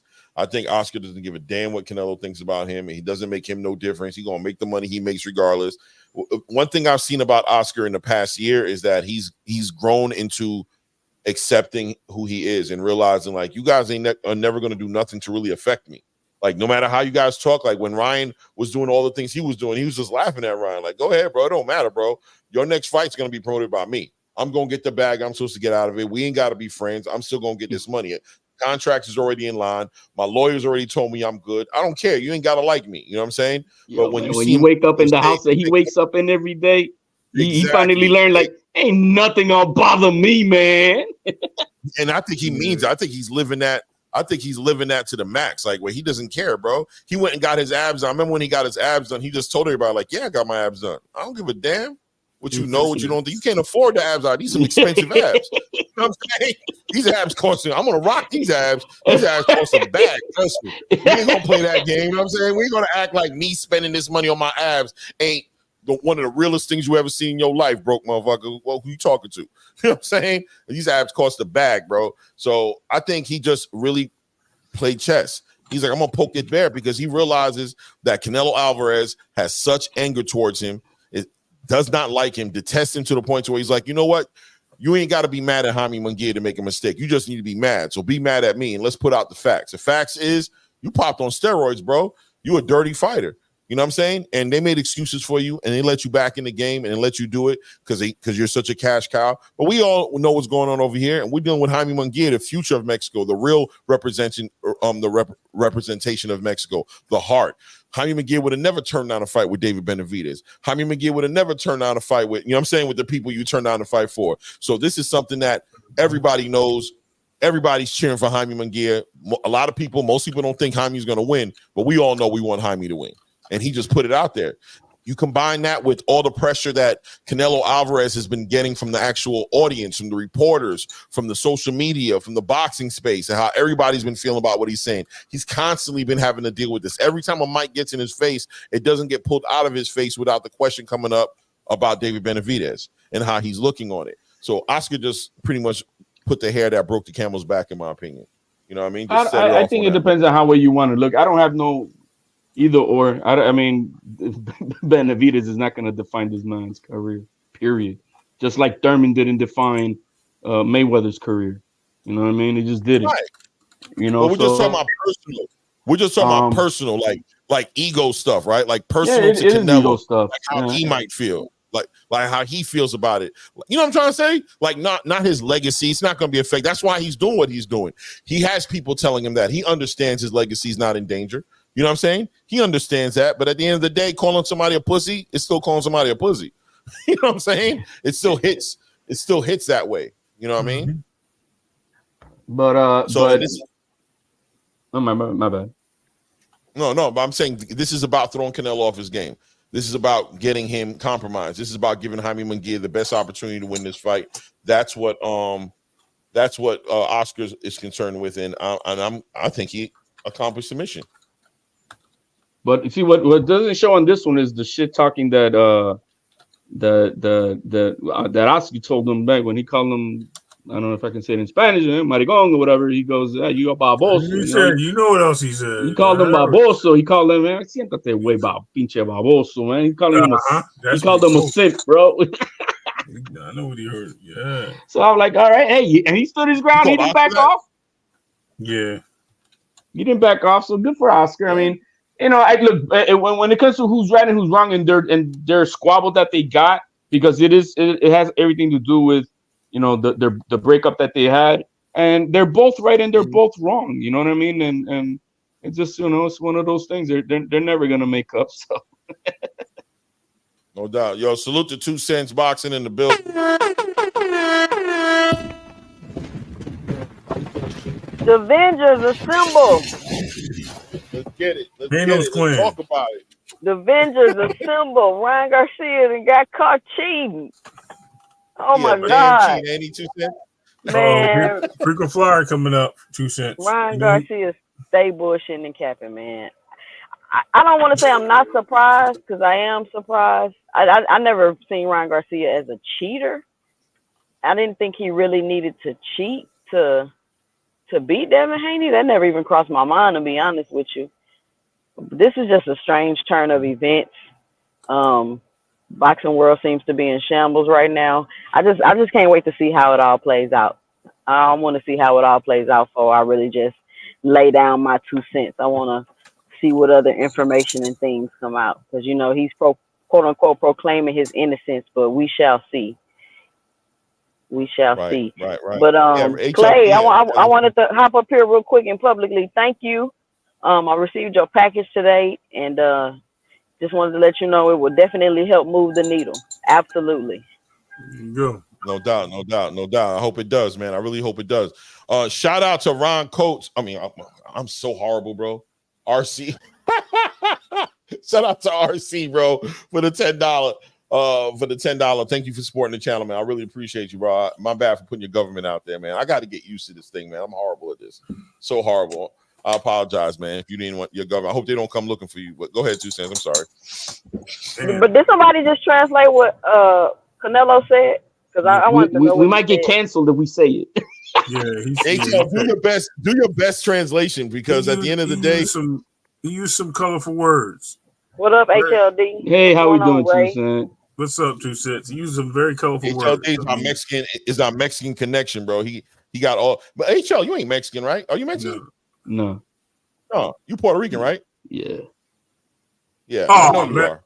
Yeah. Throw it up. I'm done now. I'm messing with you.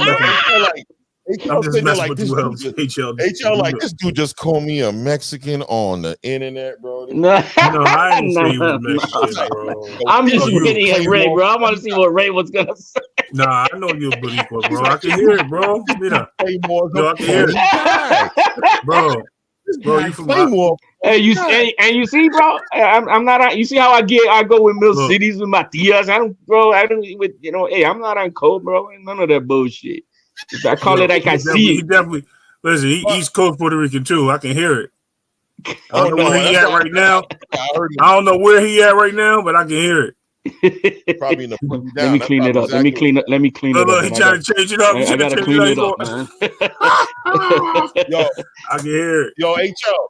But you don't want to tell us a little bit about what Canelo was saying, man, when he was getting at him? Should we play back a little bit? Can we get a little translation? Yeah, if you want to play it back, but now you just got your fucking faggot, bro. Yeah, that's what you call it. Your fucking faggot. Yeah, we ain't got to play it back. I think we pretty much got to the meat of it. I don't think. And then Oscar came back, man. You're a fucking simp. Oh, that's what he said to Canelo. Yeah, that he's a simp. Yeah, he's a simp. Yo, at the end of the day, let's be 100, right?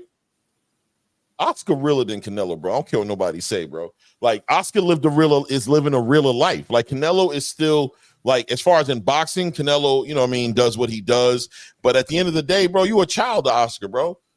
Oscar's experiences in his game, and you could look at it however you want to look at it about him being on drugs and all those different situations. But that just, bro, I know people who've been on drugs when they're on drugs no more. Those are some of the most thorough, smart, like, you know what I mean? When it comes to critical thinking, when it comes to picking up on BS, them dudes is on their game, bro. Yeah, man, just like Ryan Garcia, man. Just like Ryan Garcia.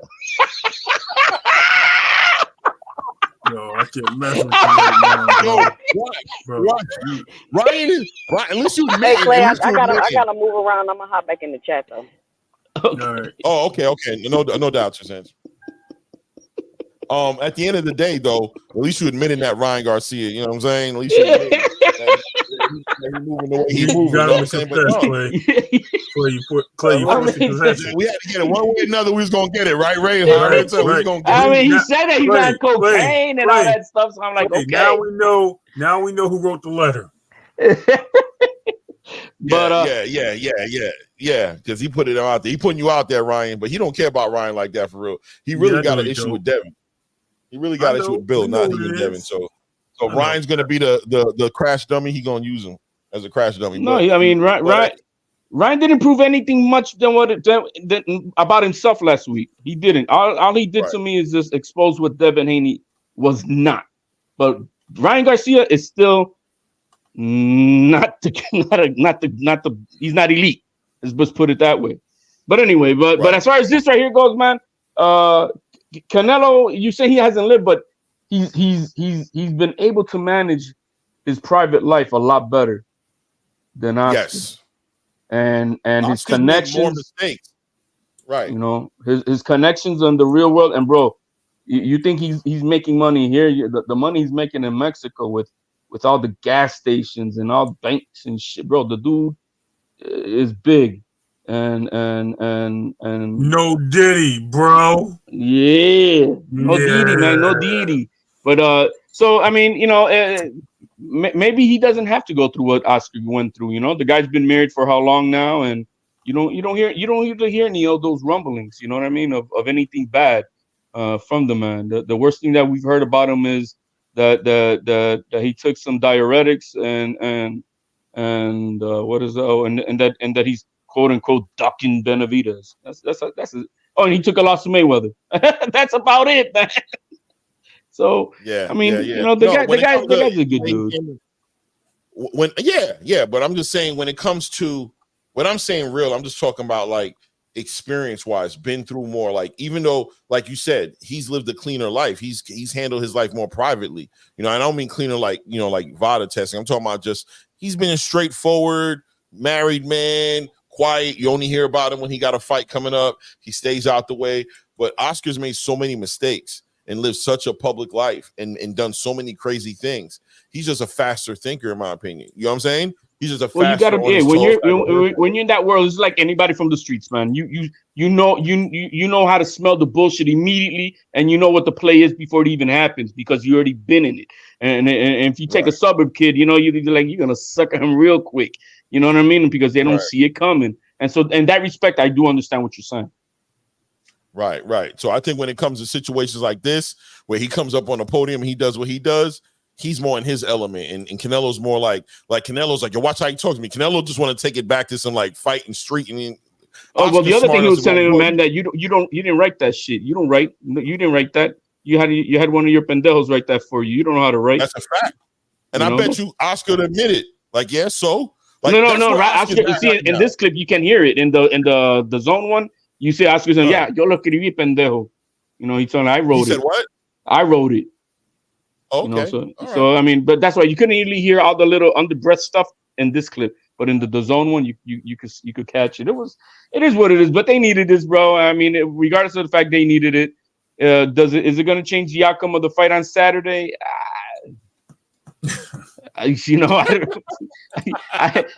I mean, that's where this conversation is going right now, HL. The conversation. Listen, I want you to understand something right now, HLD. I am rooting for Jaime Munguia to win this fight, and we're gonna figure it out on this platform. Based on skills or based on biased likeness.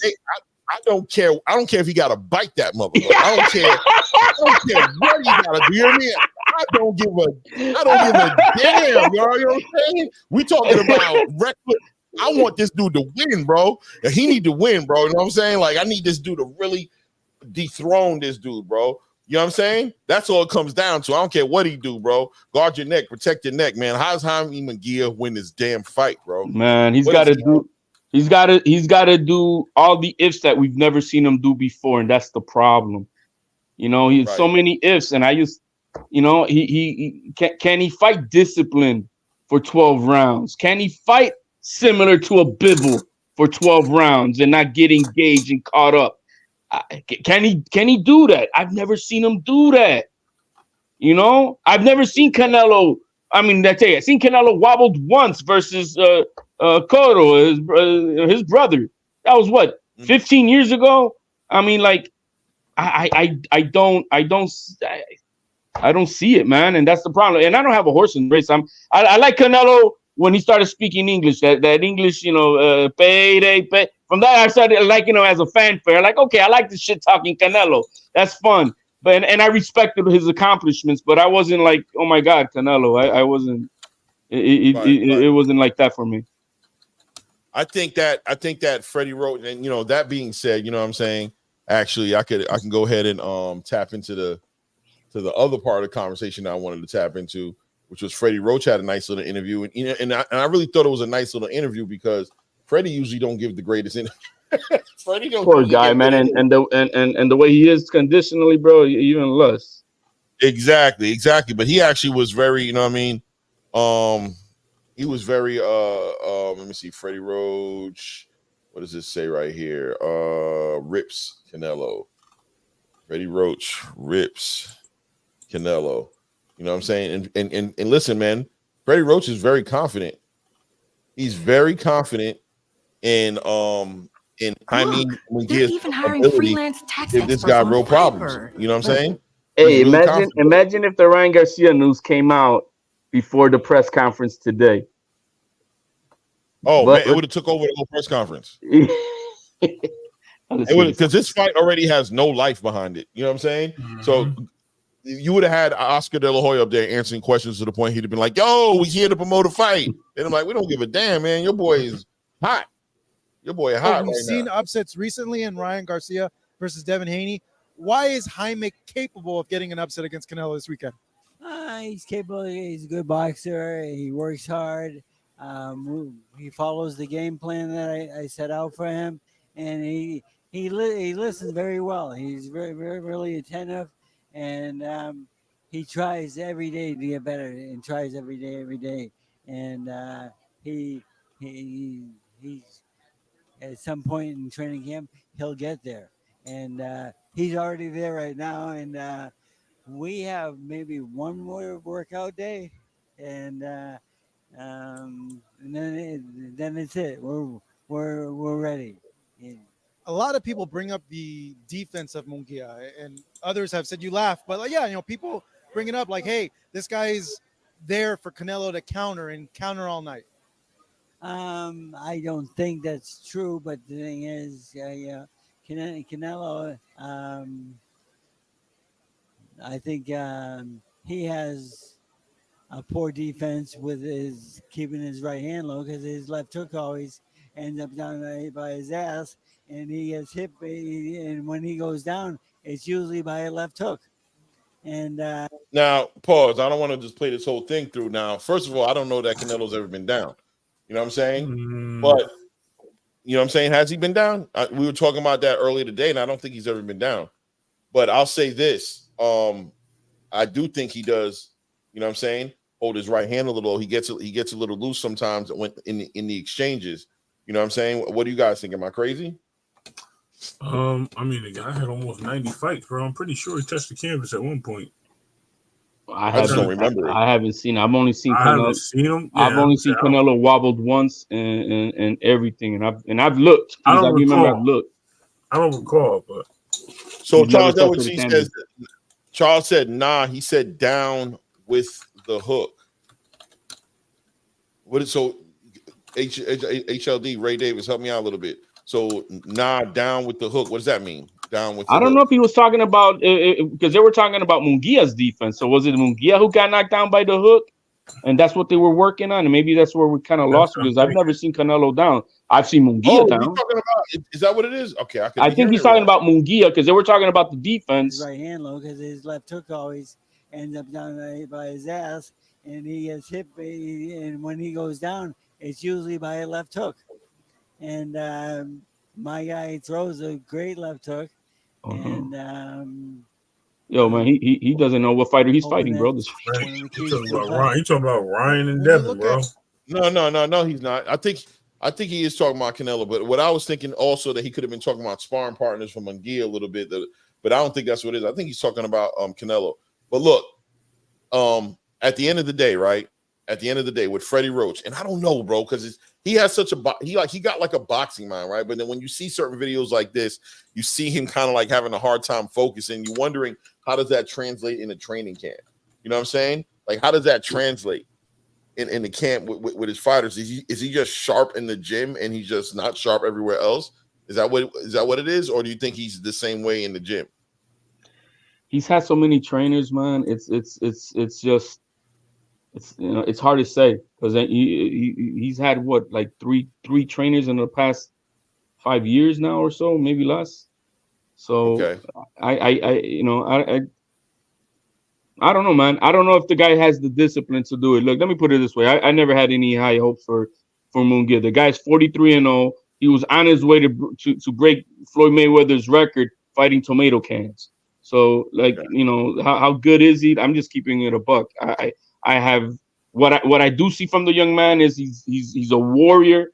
He'll die on his shield. He'll give you everything the fuck he got.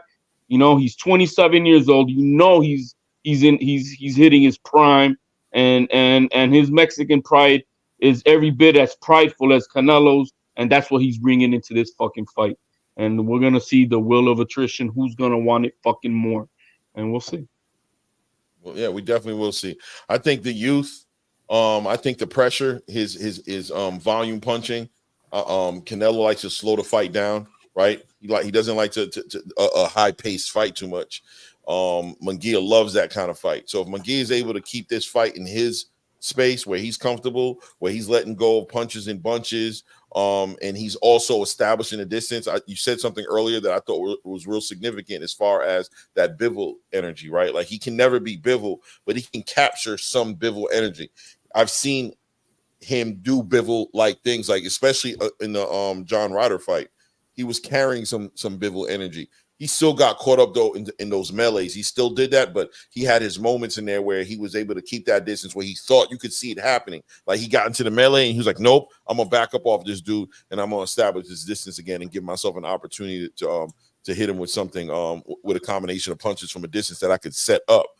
Man, I'm telling you, this is upset season, man. So what's the game plan though, Clint? Because it's got to be one of the two. Clay? All right, so the game plan for me for Jaime to win this fight is one round at a time. Is win rounds. You know what I'm saying? Don't get caught up. Don't get caught up with trying to knock Canelo out. Don't get caught up with trying to out Canelo. You know what I'm saying? I think if Freddie Roach and him worked on anything, it's to win rounds dominantly and let whatever comes to him come to him. You know what I'm saying? Whatever comes to him, whatever opportunities you get, it'll come to you through your discipline. Establish that distance, just like Bivol did. You know what I'm saying? Don't get caught in the hype. Don't let him bait you into stupid shit like when he's on the ropes and he's acting like he's hurt, but he's really just, you know what I'm saying, shelled up, just trying to time you out so he can throw a punch while you're punching. You know what I'm saying?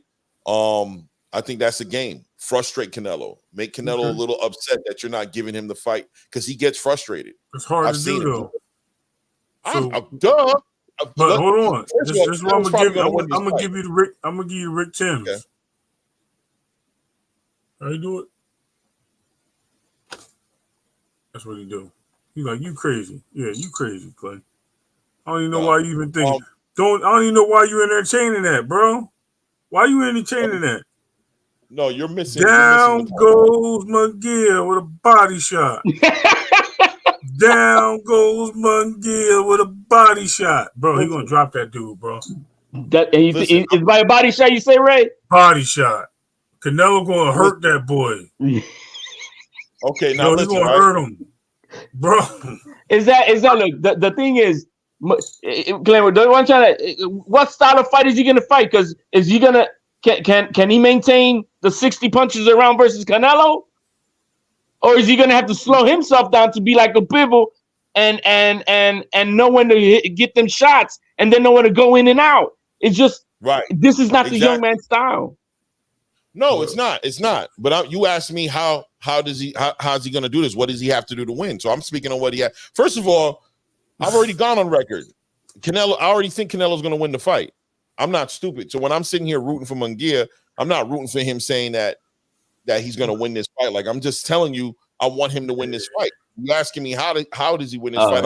My heart says Munguia, but my mind is telling me Canelo. Okay, man, he got the R. Kelly verse. Nobody's mind is saying Munguia. Nobody's mind is saying. I haven't heard one person say they think Munguia is going to win this fight. I know a couple. Well, I don't know. How much is going to fight? How much? I know that TR. I know that TR, you know, may say that, but I know even he knows in his heart that this guy is not winning this fight, right?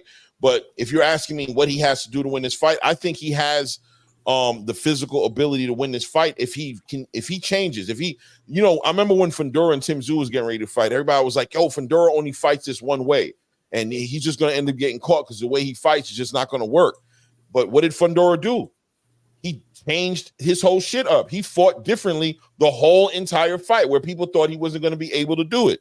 They didn't think he was going to have the discipline to do it. They thought he was going to get caught up in his old ways. He was going to stay true to who he was. You heard people say, look, he's been fighting a certain way too long, bro. When it comes down to it and the pressure goes up, he's going to resort to what he does. But he didn't do that. He stayed disciplined. He used his the length on his arms. He used his legs. He used his height. He used all those about things. the X factor, though, man. The guy was blinded. That's why he was able to do that. Okay, but regardless, he did do it. When you heard people talking about what they were shocked about in the fight, they were like, "Damn, bro, he did what we thought he wasn't going to do." That's all I'm saying, right? So if Jaime Munguia is able to gather himself and do what people don't think he's going to do, if he's able to actually stay disciplined and chase these results, and if Freddie Roach and him have come to a plan that he can stick to, he can produce a win. Because we'll be talking about if he wins on Saturday night, that's what we're going to be saying. We're going to be saying that. You know what I'm saying? It is what it is. You guys can say whatever you want. On Sunday morning or Saturday night after the fight, if this man wins this fight, what are we going to say? We're going to say, yo, I can't believe he did that. We're going to say, man, they set it up so we can have a rematch in September, and then we can have another one. That's what you're going to say, HLD. He said that's felonious cat. All right. You know what I'm saying? I hear you guys, man. What's the odds on the fight, Clay? I think it's like 10-1, bro. Oh, shit. Never mind. Down goes Canelo. Yeah, I already think, I ain't gonna hold you, bro. Already my mind said I might put a bag on it. You know what I'm saying? I ain't gonna hold. Yeah, all right, Rachel. that's Got crazy. you. No, okay. She said be right back, but she ain't come back. Got you. It was like but 2 hours ago. Right, I just see that right now. If Munguia produces a glove on the canvas, or it produces a glove on the canvas, or better, his stock goes up. Truth. This is a win for Munguia regardless. This is a big fight. Nobody's expecting him to win. You know, if as long as he competes and makes it competitive, he wins. I wish I knew what the game plan is behind the scenes as far as what they want to do with Canelo. You know what I mean? What's his next real? You know what I mean? They already know who he's gonna fight next, but we don't know that. You know, is it gonna be Uberlanga? Is it gonna be? Don't put me to sleep. Don't put me to sleep. Don't put me to sleep.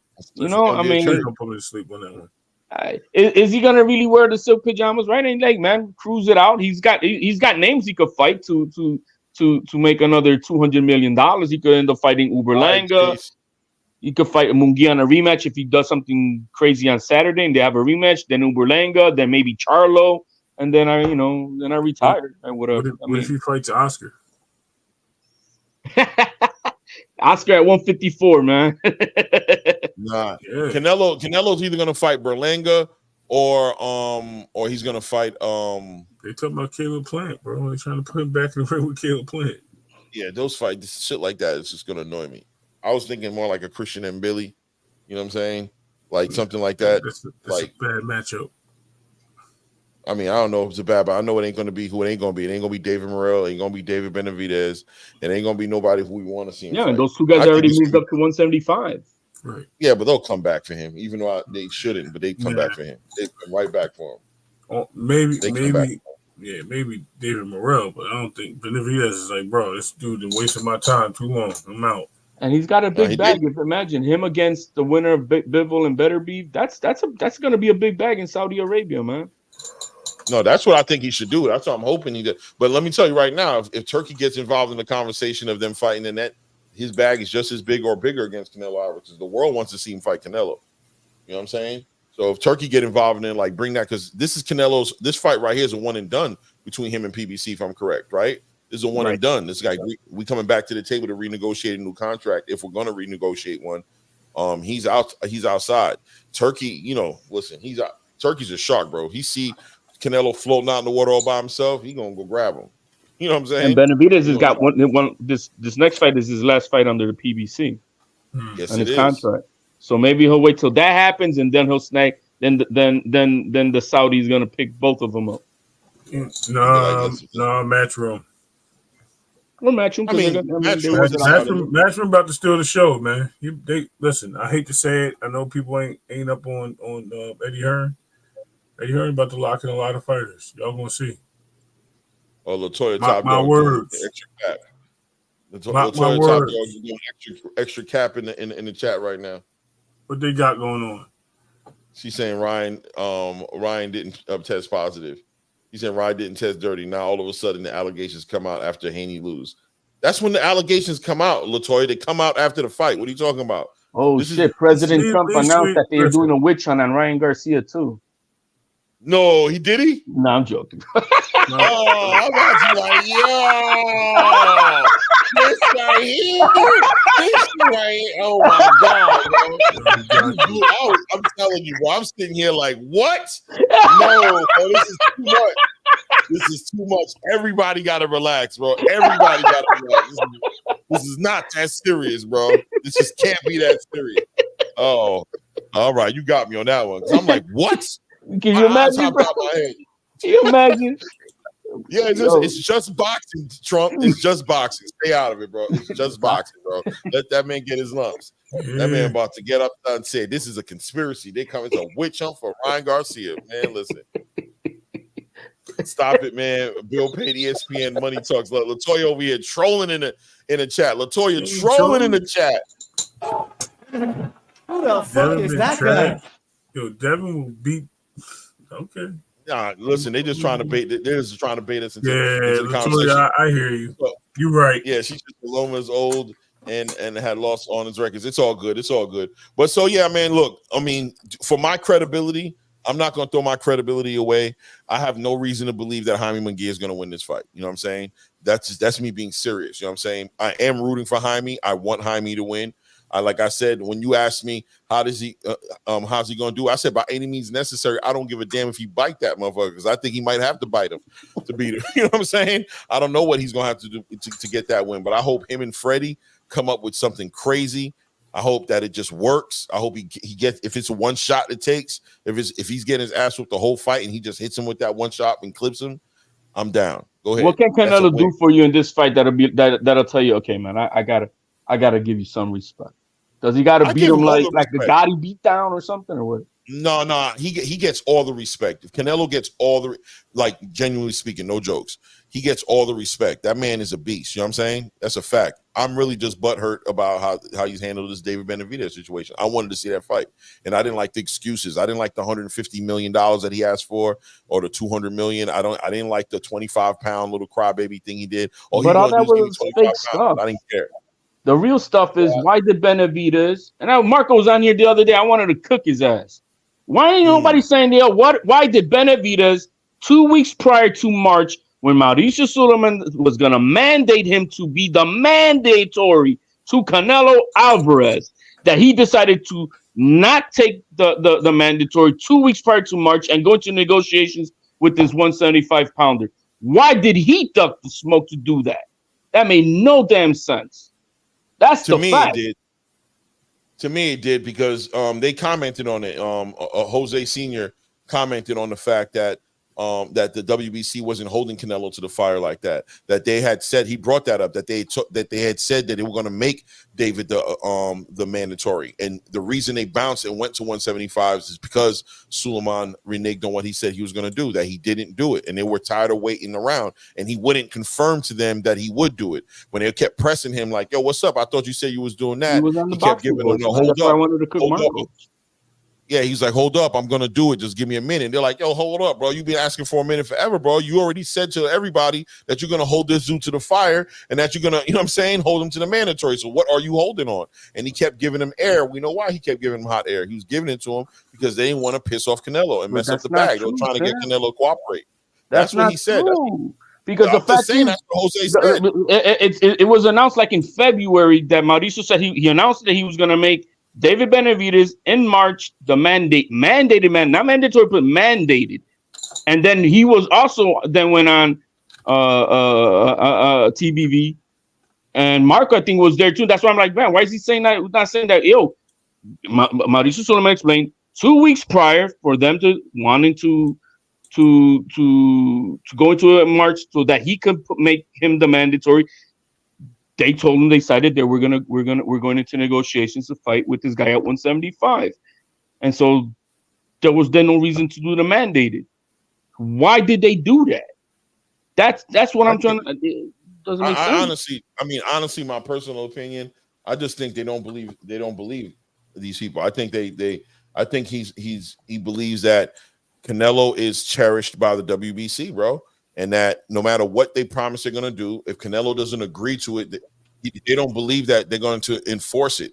Like when Mauricio Sulaiman is saying what he's basically saying is we're talking to Canelo and trying to get him on the same page. My personal opinion, PBC don't have the cash for this fight, and they don't have the cash. It's the business. They don't have the cash for this fight, and so it's going to take the Rennes Center that they have to do, maybe with the Saudis, to make this fight happen, if that's what's going to happen.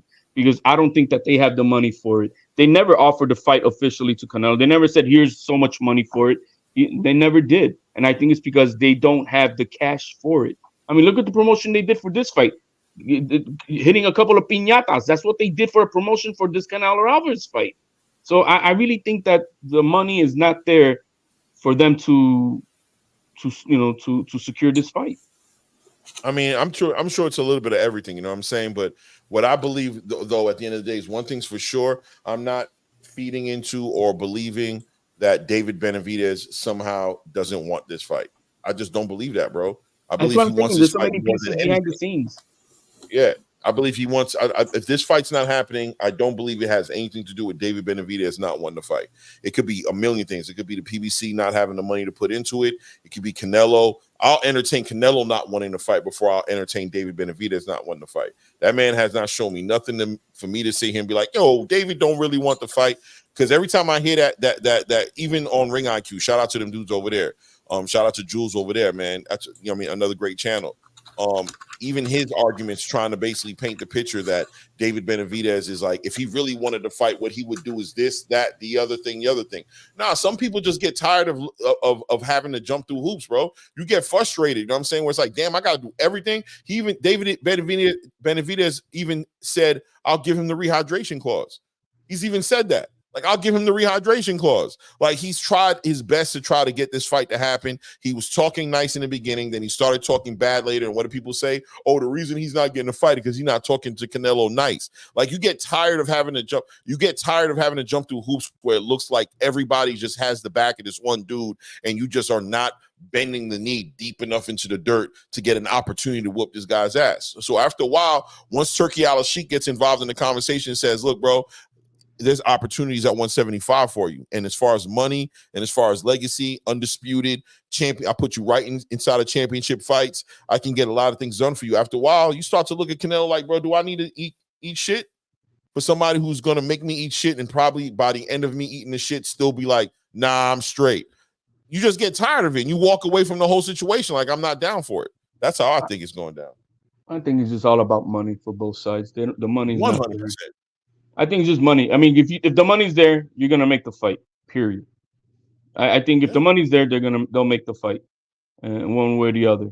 And so if that's the case, then we might see it. We might see it with Turkey. Then we might see it once Canelo's done with his arrangement with the PBC. If David makes the right decision to, which in my opinion is walk away from the from the PBC situation just for his own success. I just think the PBC is in shambles right now.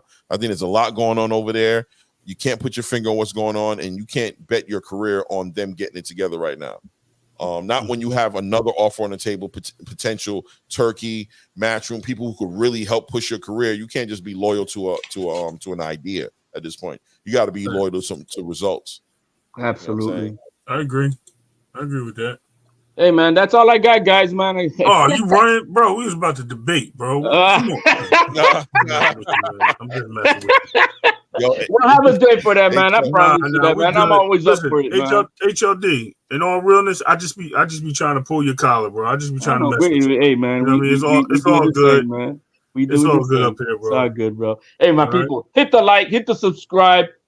Let's get it. Peace, my people. No, Ray, man, we're having a great night. Yeah, we got something else. We ain't got nothing else. We got plenty of stuff. We got plenty of stuff, salute, bro. Yeah, salute to Hood Rich for sure. Salute to Hood Rich, man. And Rob, I seen you sneak in the building. Hood Rich, I saw you post something on your Instagram the other day, and I'm like, oh, he dealing with something. Somebody done pissed him off. He posted this whole thing. I don't remember exactly what it was, but it was down the line of if you over there, stay over there. Don't be over here playing with you. That's what I read. I'm like, ooh, somebody done pissed off Hood.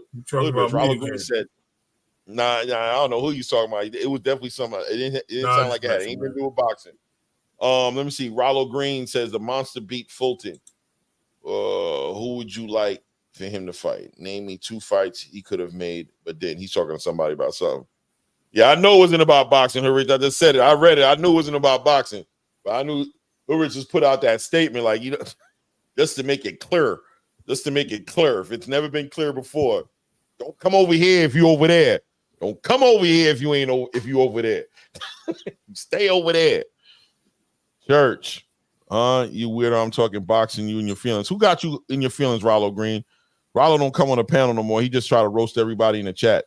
You don't talk. He just try to get everybody in the chat. The regulator in the chat. But okay, so Ryan Garcia, we know that he's popped. And what I wanted to talk about was Ryan Garcia's next fight. I wanted to talk about him versus Errol or him versus Teofimo. But now with all this hot shit, yeah, we letting people up. Hood Rich for sure. Let me put the link there. There you go. Yeah, you know, I wanted to talk about him and Errol, him and Teofimo, but now with all this, you know what I'm saying, with this hot boy shit he doing, you know what I'm saying, out here popping off, he probably got a better career being a rapper at this point than being a boxer. I don't know. You know what I'm saying? You put out, shout out to Ryan's whoever's writing for Ryan, the music he putting out. Yo, bro, he doing all right, man. I'm not trying to say I'm no Ryan Garcia fan or like but it's decent product in comparison to like what I heard like with the homeboy name who's about to fight Mike Tyson. We got to talk about that too as well. Jake Paul's putting out straight trash, straight fatra, but basura. You know what I'm saying? Ryan got some joints going on. You know what I'm saying? That Haney pack going in, man. Shout out to Coach Malachi because he was playing that song on his show today, and I was like this when he was playing. I'm like, am I bobbing my head? What's going on with that? But I wanted to see Ryan against Errol, man. I ain't gonna hold you, bro. You know what I'm saying? I wanted to see Ryan. I wanted to see that story develop into something, and I wanted to see so I could root for Errol to beat the brakes off that boy. You know what I'm saying? And for that fight to get put together. And I see why Ryan was looking to get that fight because he was feeling ready. He was like, "Oh, I got away with this one. Give me Errol. Oh, we slid. We good. We out of here. It's the win. Oh, give me Errol." Salute, Hood Rich. What's good, brother? How you feeling this evening? Salute to y'all, man. Can y'all hear me? Yeah, clear. For real. Peace. What's up? Man, it's crazy about this Ryan Garcia, man. If it's official, he got to get out of boxing, bro, because you came in overweight and you had to use PEDs. That's crazy. Insane. What y'all think about that? That's crazy. Listen, man, we just finished going through with HLD, who's trying to defend this dude. You know what I mean? He's like, yo, we don't know. You know what I'm saying? Yeah, that's a fact. You know what I'm saying? It is what it is. Yeah. You know what I'm saying? Yeah, You know what I mean? yeah, but I feel like honestly, it's fake because it's like all of it just saying pre-rehearsed. It comes out that he tested positive. An hour later, Devin Haney dropped an article. It's just, I don't know, bro. I just don't feel like it's official. And plus, why? They was I don't testing understand why. Because they was testing him the whole camp. Why would you take enhancements on the day of the fight? Like it don't kick in like that. Do it kick in that fast? Again. No, I don't think they're saying he took it that day. They're just saying he popped on that day, right? That and just to put perspective on it, to understand that it was the day before the fight that he popped on the test, and the day of the fight. So it was the day before the fight he popped, and then the samples from the day before. Now keep in mind that it's the samples that pop. So it's not like they're not trying to say he took the drugs that day or that they knew, because Ryan Garcia is trying to push this narrative that if they knew I popped, why would they let me fight? No, they didn't know you popped. They took the test, and Rachel gave a great example. I have the emails. It takes time. 100%. We have the VADA test right here, where I'm gonna pull it up right now just so you can see it.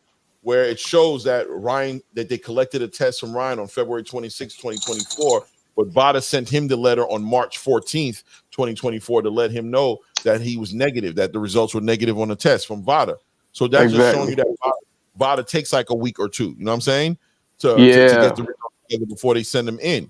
So it's not really that far-fetched. It's really just not, you know what I'm saying? Like the results are actually coming in on time. Like it's coming out right now, like, oh shit, the sample he took on that Friday and the sample he took on that Saturday popped. You know what I'm saying?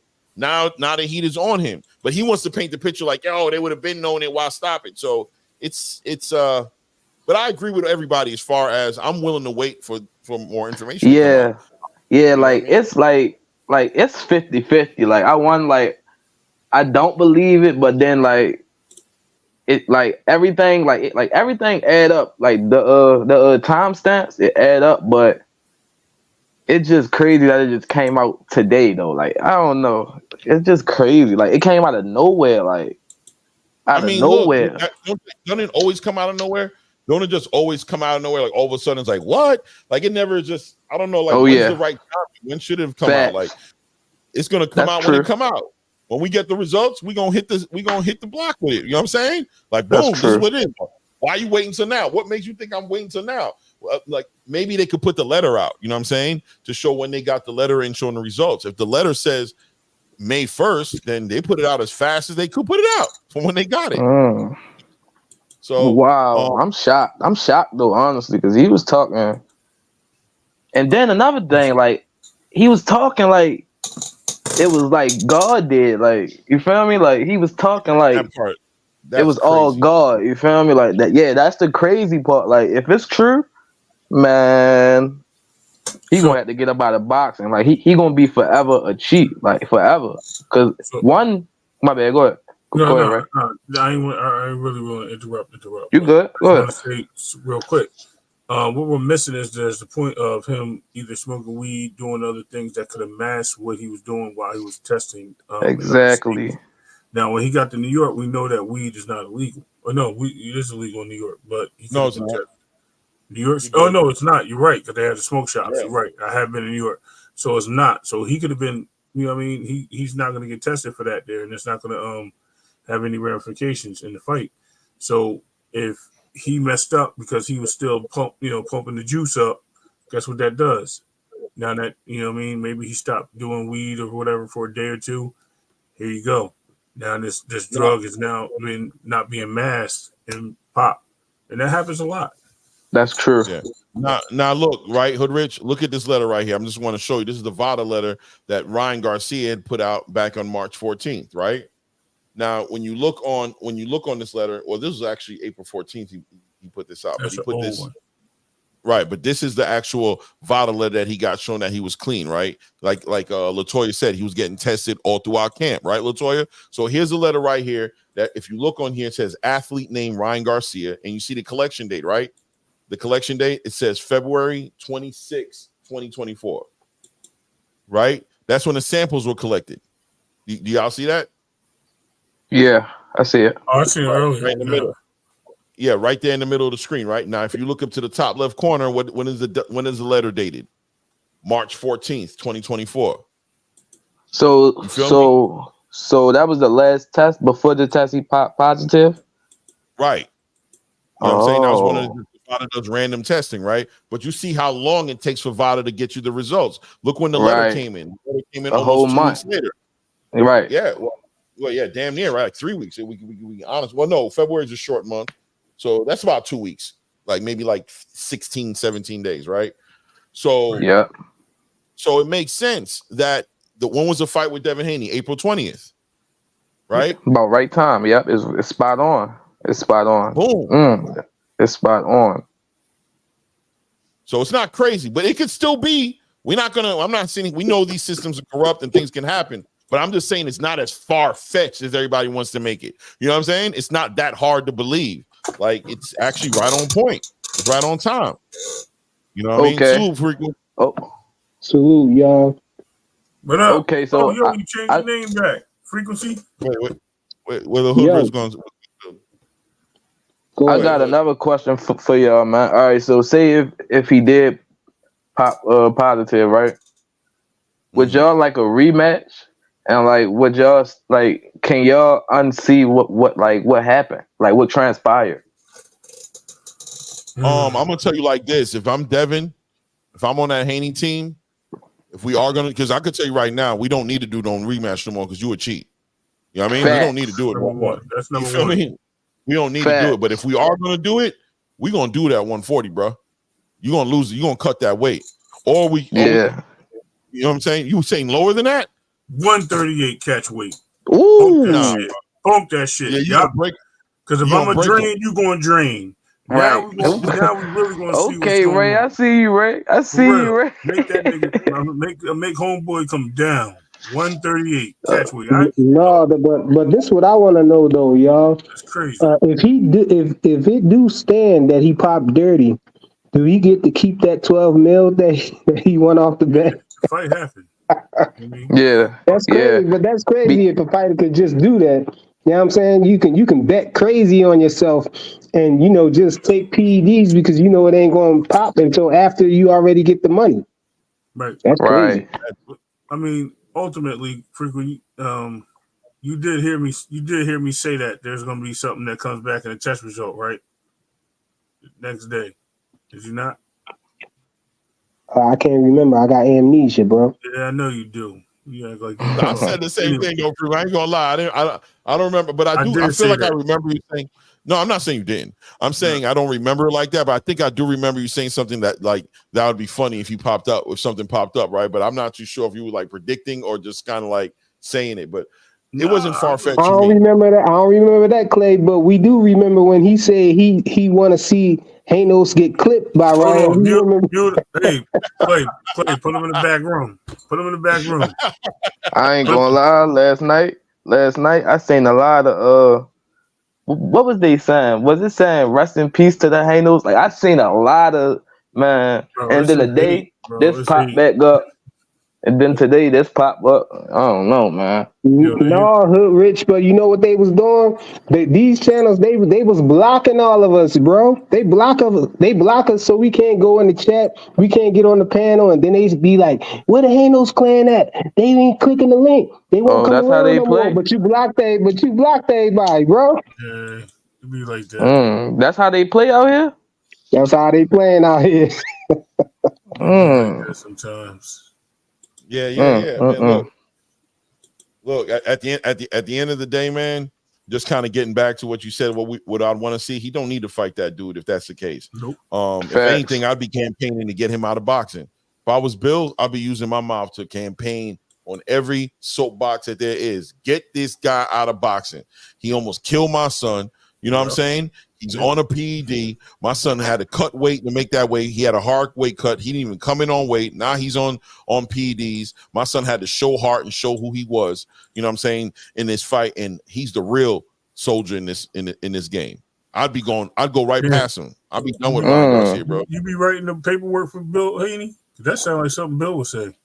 Just the 3 pounds, just being the 3 pounds overweight is cheating, bro. I don't see how people try to argue about that. I had people on other panels talking about how is breaking the rules cheating, bro.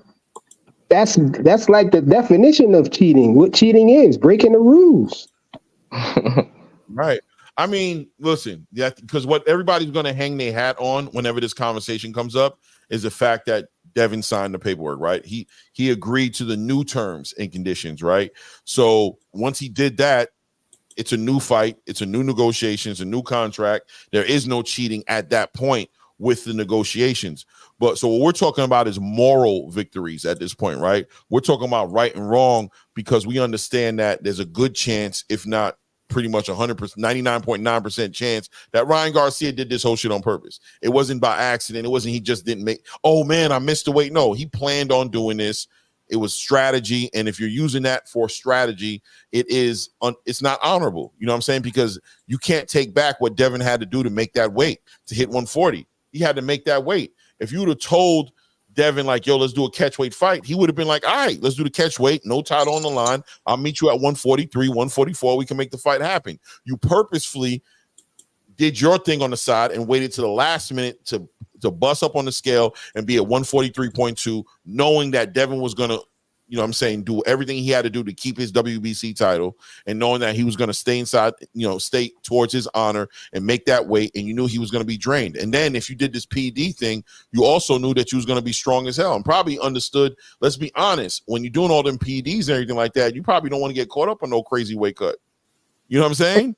And then on top of that, you know, people act like it's just such an easy decision to just not have the fight. Like it wasn't a whole lot of pressure on that. Come on, it's less than 12 hours until the fight, and now you telling me, you know, all the weight is on his shoulders to just say, no, we not having a fight. After they got the whole undercard, they done sold tickets and all of that stuff, and now, you know, you're expecting him to just be, you know, it to be easy for him to just be like, no, to fight off because you missed weight. It's crazy. Right.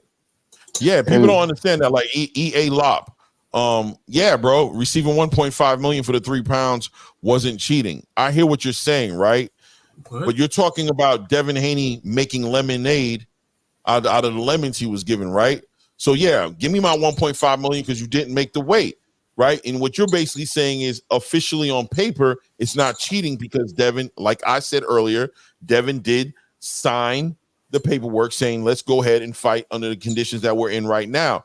But we're also acting like we can't acknowledge that it was strategy on Ryan Garcia's side to do it the way he did it, to do it in the last minute like that, like Frequency said, 12 hours left before the fight can get put together. It put Devin in an awkward position.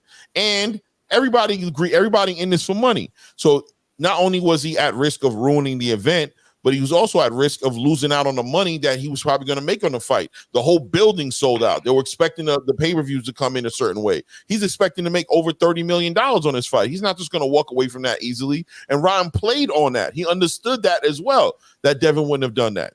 You know what I mean? So go ahead. Let's shine some light on this, man. First of all, let's really put it where it is. First of all, in the press conference itself, Brian admitted that he cannot make 140. He can't. He only can make 143, and that's all he can do. He's a 147-pound fighter. He admitted all these things. So who are we kidding? And who's not cheating? Because if he knew this, why would he sign for a 140 fight? That was him knowing something that he couldn't do, and he signed up for something else purposely. So he had the intentions of not making that weight. So you can paint it, say it, talk about it, say it's an excuse all you want. I'm going to say it, man. Down goes Canelo, man. You kidding me?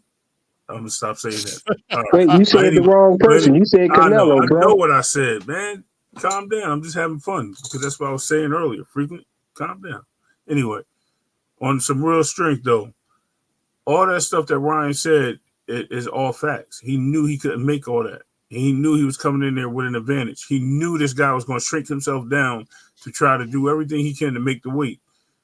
Didn't care about the belts. He only cared about one thing, making this guy look bad, right? Because he knew he was afraid of. He knew he was afraid of him when he said he needed to take on 2 more fights after that Delorme fight. He literally said, "I can't fight Devin right now. I need 2 more fights." Then he put a poll out and then he canceled the fight because he did not want to fight Devin.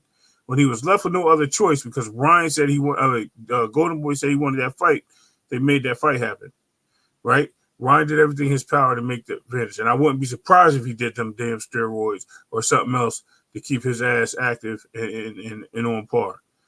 Don't play with me right now. Like seriously, when it comes to that, I'm not going with the whole Devin didn't get his ass kicked thing because he did, but at the same time, the dude stood up for what he did. He got in that ring. He stayed there. He fought. He got back up. Y'all can talk about chin and all that shit. It don't matter. He got up. He got up and he kept fighting. He ain't bent the knee like Ryan did. Let's not forget. 6th round, that nigga went down and stood on one knee and then got up at the 10 count. He's finished that fight. So if y'all want to talk some shit, talk shit about Ryan. Yeah. Shout out to Latoya saying, "Come on, man. Devin, this corner failed. He knew Ryan better than Tank. Yes, what makes a difference. That's why it's classes for a reason. But I thought he was a C-level fighter. Yeah. Look, he is a C-level fighter. C is for cheap. Listen, no, man. Like seriously, we all grown in here. And we understand. when people are selling fights and saying things, they're saying things to degrade the fighter. They're selling the fight. You know what I mean? They're putting it out there. Yo, this guy got nothing for me. Muhammad Ali was sitting there calling Joe Frazier ugly all the way until they got in the ring. You know what I'm saying? It made Sonny Liston pull a pistol out on him.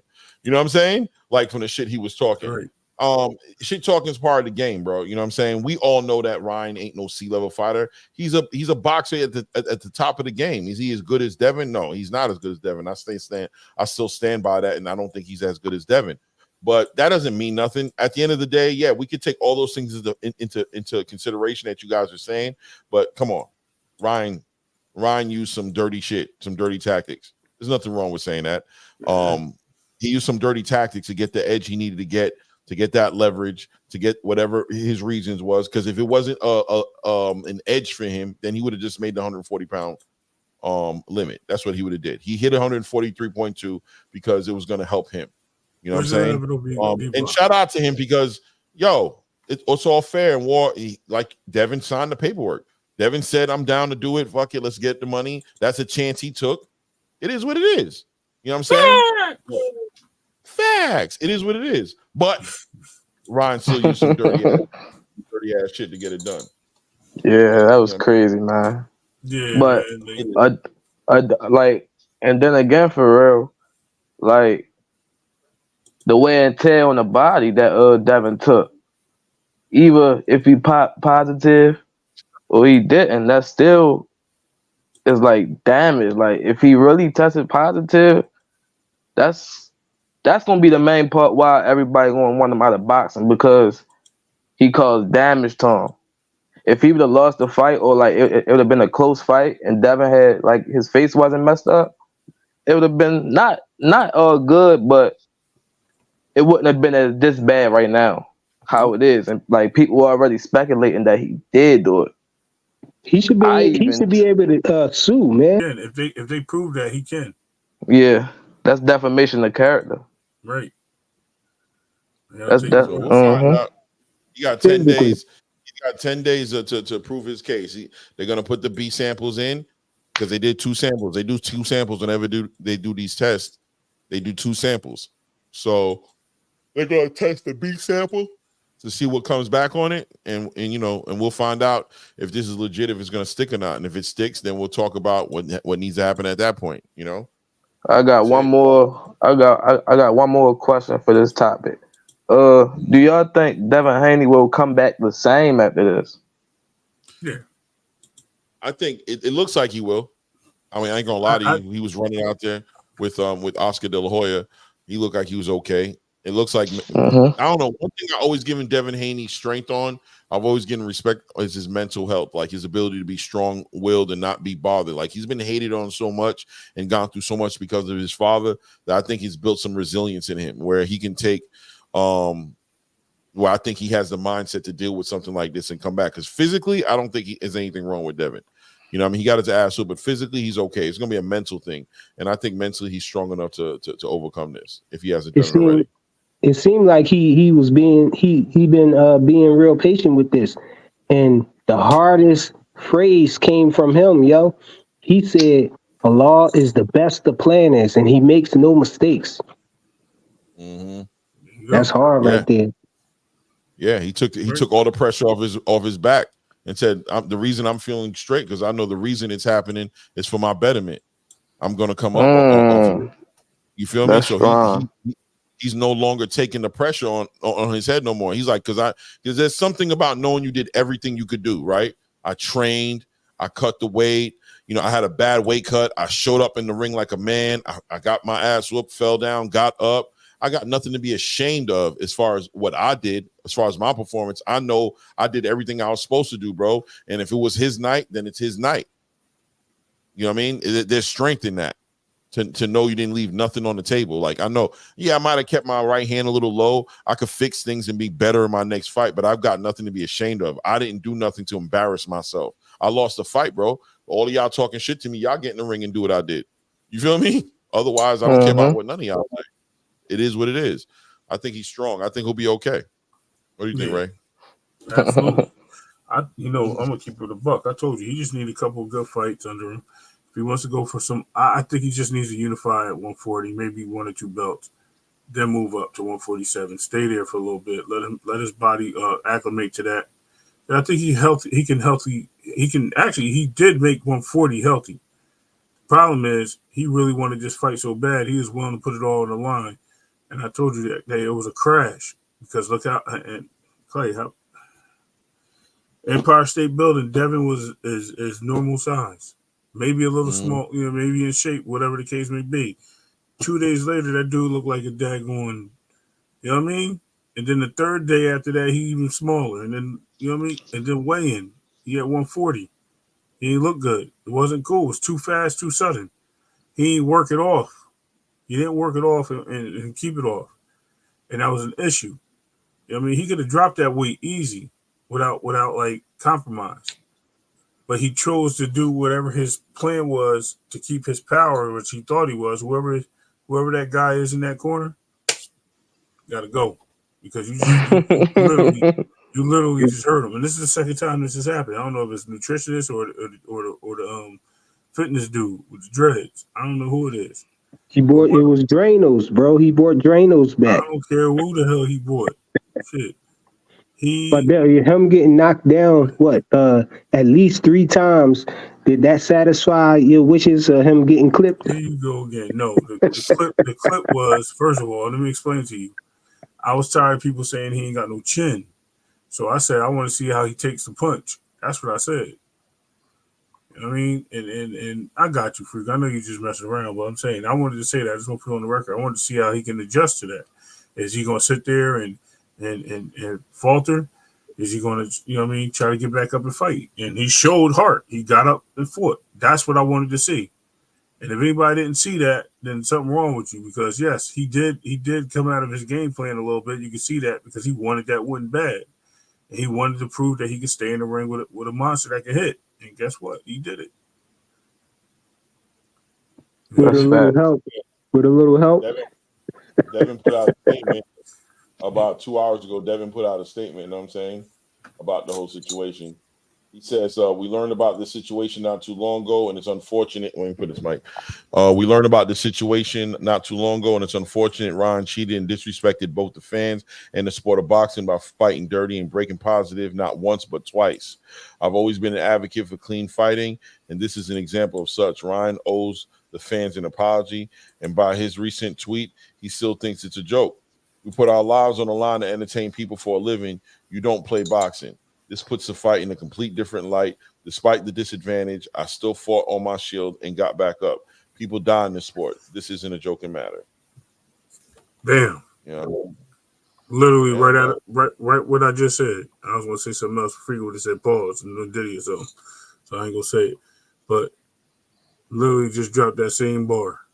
Pause. Because you know what Freak going to say. I ain't messing with him. But anyway. Yeah, man. Yeah. As far as well, y'all have a great night, fams. Love the show. Now I'm back home. Twitterverse where it be popping. Also, facts. I hit the like. Appreciate y'all. No doubt. Thank you, Inevitable. What I believe it was Bradley 68 said that he should go up to 147 because you know I said that he had a bad weight cut. I've already spoken on that, Bradley. I told you already that I think he should consider going to 147. I don't like these weight cuts he does.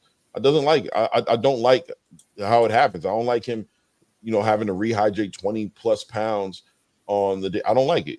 I don't think it's good for him. I don't think it's benefiting him health wise on his body. I think it's unnecessarily wear and tear. And I think he's risking when on them bad weight cuts, they're really bad. On the good ones, he looked like Regis, what he did with Regis. But on the bad ones, he be looking like his life is on the line. So yeah, you might consider leaving that damn weight class and going somewhere where he can do a more realistic weight cut that doesn't have him looking like that. It gets uncomfortable to watch this dude with the raccoon eyes and his eyes sunk on inside his head. He looking all crazy trying to choke. Huh? I think he could have definitely made it just like he did with Regis. I think it's just the fact that he was trying to pack on too much muscle, and he had you gotta get rid of some of that muscle. And I think that muscle didn't allow him to drain his weight as frequently call it adrenals. You know what I mean? He was coming in bulky instead of coming in with a little bit of fat on him and water. He's just playing with fibers at Well, that point. it's biology at this point. It's science because although he came in looking better against Regis, he also had to get naked to hit that 140 on the scales for that one as well. You know what I'm saying? Hell? Yeah, I know that was weird. What's going on with you, Hood Rich? You good? Okay, anyway. So at the end of the day, you know, it's up to him. If he thinks he can do it, because I saw it, what he did with Regis, that was a good weight cut. You know what I'm saying? He looked good in that fight. So if he can do it and he can manage it and get it done, that's his business. You know what I'm saying? But personally, you know what I mean? I wouldn't mind seeing him going up in a weight. Go up and fight. Yeah, Latoya, I gotta agree with you. Fight at your weight class, man. You're a 147 pounder, in my opinion, minimum. You could even probably do 154 pretty easy. Stop trying to weight bully these little dudes. It's not good for your body. You're only weathering it this way because you're so young. You know what I mean? As you get older, this shit's gonna be bad for you. And like Bradley said, it's killing your kidneys. You know what I'm saying? Dehydrating yourself like that and rehydrating like that overnight. It's not good for you, bro. It's not. Wait, what you got against Dranos, bro? I got his health. You know what I mean? You better be careful before we talk about him past tense. Yeah, 140. We don't know which one we gonna get, Hanos or Dranos. We don't know what kind of weight cut it's gonna be. We just don't know, bro. If it's a good weight cut, we get Hanos. It looks crazy. But if it's a bad weight cut, like I said, it'd be looking like his life is on the line, man. Period. You know what I mean? But anyway, so like basically, so y'all suggesting that he go to 147? Me personally, that's what I think. I don't think my co-host on here or the rest of the panel agree with that. I think they like him at 140. They think that's Rich after the Tank fight. That's the only reason he really Tank sticking ain't coming around up to for. 147. We already know Tank ain't coming to 147. Look, he can go to 147. It's not an issue with that. I already said that I think he should do 2 fights and move up after he beat Regis. You know what I mean? Do 1 fight, the first fight Regis, do the build thing with Sandor Martin and move up. Get acclimated to move to some heavier punchers. His thing was he chased the bag. And chasing that bag showed greed. And it wasn't just the greed, it was also the fact that he tried to go after he's trying to Devin's problem is trying to outbest Tank at the end of the day. He's trying to, everything he does, he has to be 1 step above Tank or equal to Tank. And I'm not saying that to the point of everybody else saying he bought the same shirt, he got the same car. You know what I mean? He got this girl because Tank got this girl, and that's just some clout shit. That's just some weird, like, people now acknowledging dumb shit. People spending money the way they want. They didn't make one thing for Tank unless Tank ordered it for himself. Let's keep that real. But when it came to boxing, he wanted to prove that he was better and he could beat Ryan at a natural weight. That's what he wanted to do. Unfortunately, it backfired because Ryan didn't play by the rules in the book of coming down to 140 to get that weight. Devin, on the other hand, was like, I don't care. I'm going to beat him anyway because I've been working on this overhand right all this time. That's why he didn't have his hands up because Devin usually catch those punches. Nah, he was working on that overhand. He kept dropping his hand. He kept doing what it was. He lost that fight due to that. Now, when we look at what Devin's case was, he could move to 147, and he can definitely make the rounds there. But I think he can make a healthy weight at 140. You know what I mean, for 1 or 2 fights. And like I said, I think that fight should be, I mean, maybe even 3. I think he should go after Sandor Martin, honor that fight, then go fight Hitchens, which would be a good fight, and then go after whoever has the belt, whether it be Tio, whether it be Matias, whether it be Paro, whether it be who what's his name? Claggett? It could be Claggett. Whoever got the belt. Whoever got the belt, rather like a damn STD. Yeah. I mean, he could do that. Those are his options. You know what I'm saying? He could do it. But I want to segue into something right quick though, because we haven't talked about it. And Mike Tyson and Jake Paul, bro. We go a little WWE real quick. Mike Tyson and Jake Paul, bro. They sanctioned the fight, bro. They're saying it's an official fight. It's going to be on their professional records. No headgear. You know what I'm saying? It's going to be. It's going to count. Is Mike going to take this fight seriously, guys? At this point, does he value his record? Is he about to beat the brakes off Jake?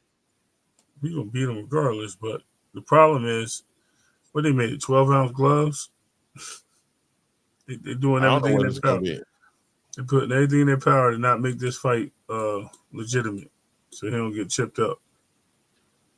Right. You know what I mean? I think Mike breaks that. But I think Mike hurts him.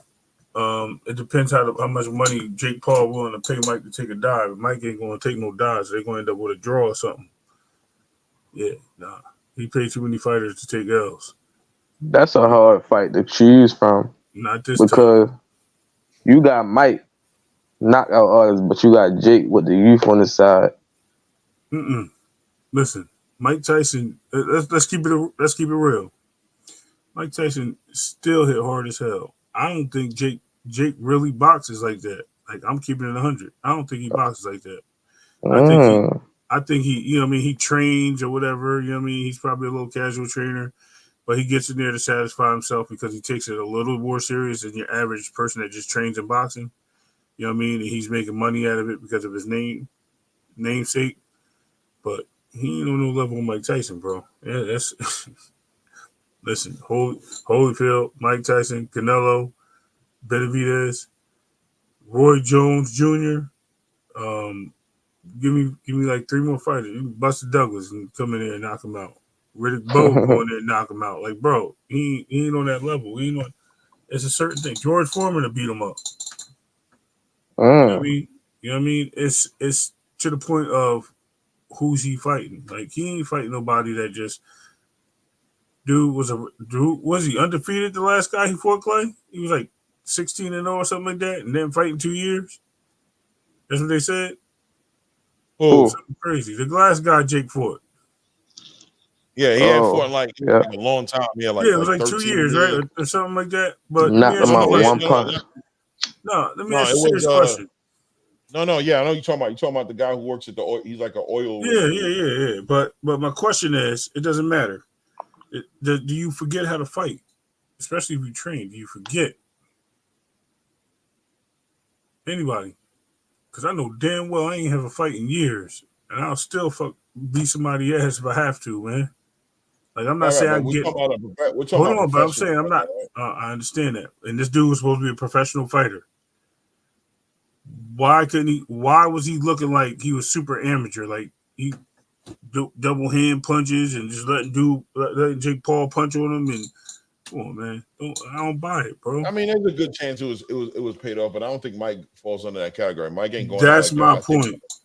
That's my point. Thank you. All right, you said it. I ain't got to talk no more.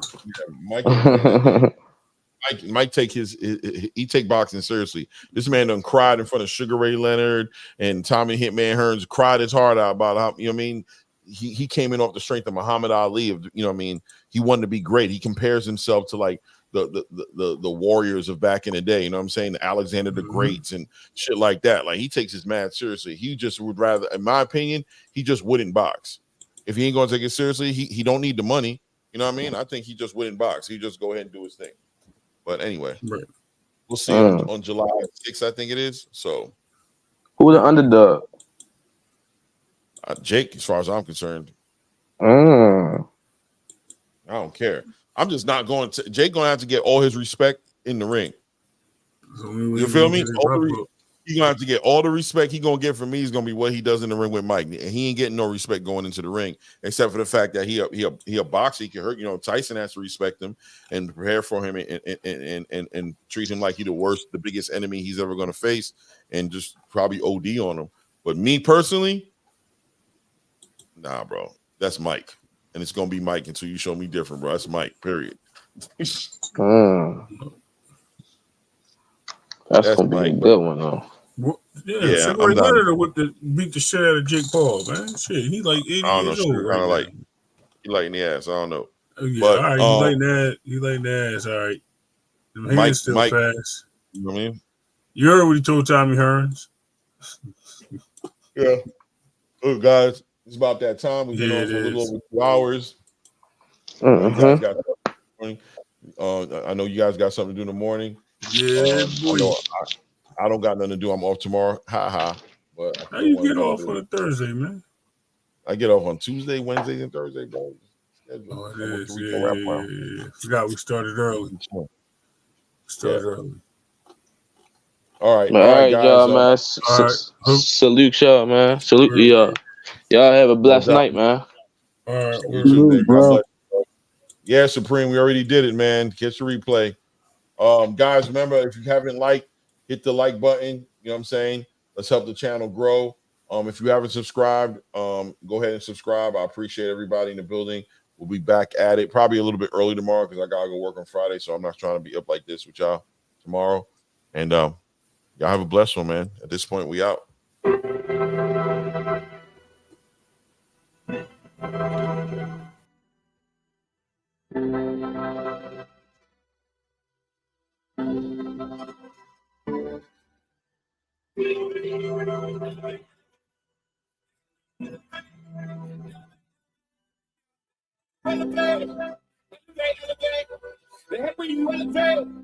Yeah. They hate when you elevate. Stacking up losses, I'm handing them out. Yeah, I'm ready to delegate. It feel like I'm floating, I'm lost in the moment. I swear I could levitate. They never believed that I would really fly. I had to go demonstrate. I had to set them straight. They hate when you elevate. Elevate. They hate when you elevate. Elevate. Yeah, they hate when you elevate. Elevate. They hate when you elevate. I had to elevate. Hey, y'all, way too fly. Yeah, I'm feeling myself. Ain't no chance I'm coming down, no. Got a soul view to myself. Yeah, why would I give it up? Why do they want to come take my place? I work too hard for it, don't need a replacement. It's my vocation. Now I got rollies all in rotation. Hop on the jet just to take a vacation. Remember the moments was trapped in the basement. Now the hard work is all taking me places. Water no better, we trapped in the matrix. Bet on myself and go all out in Vegas.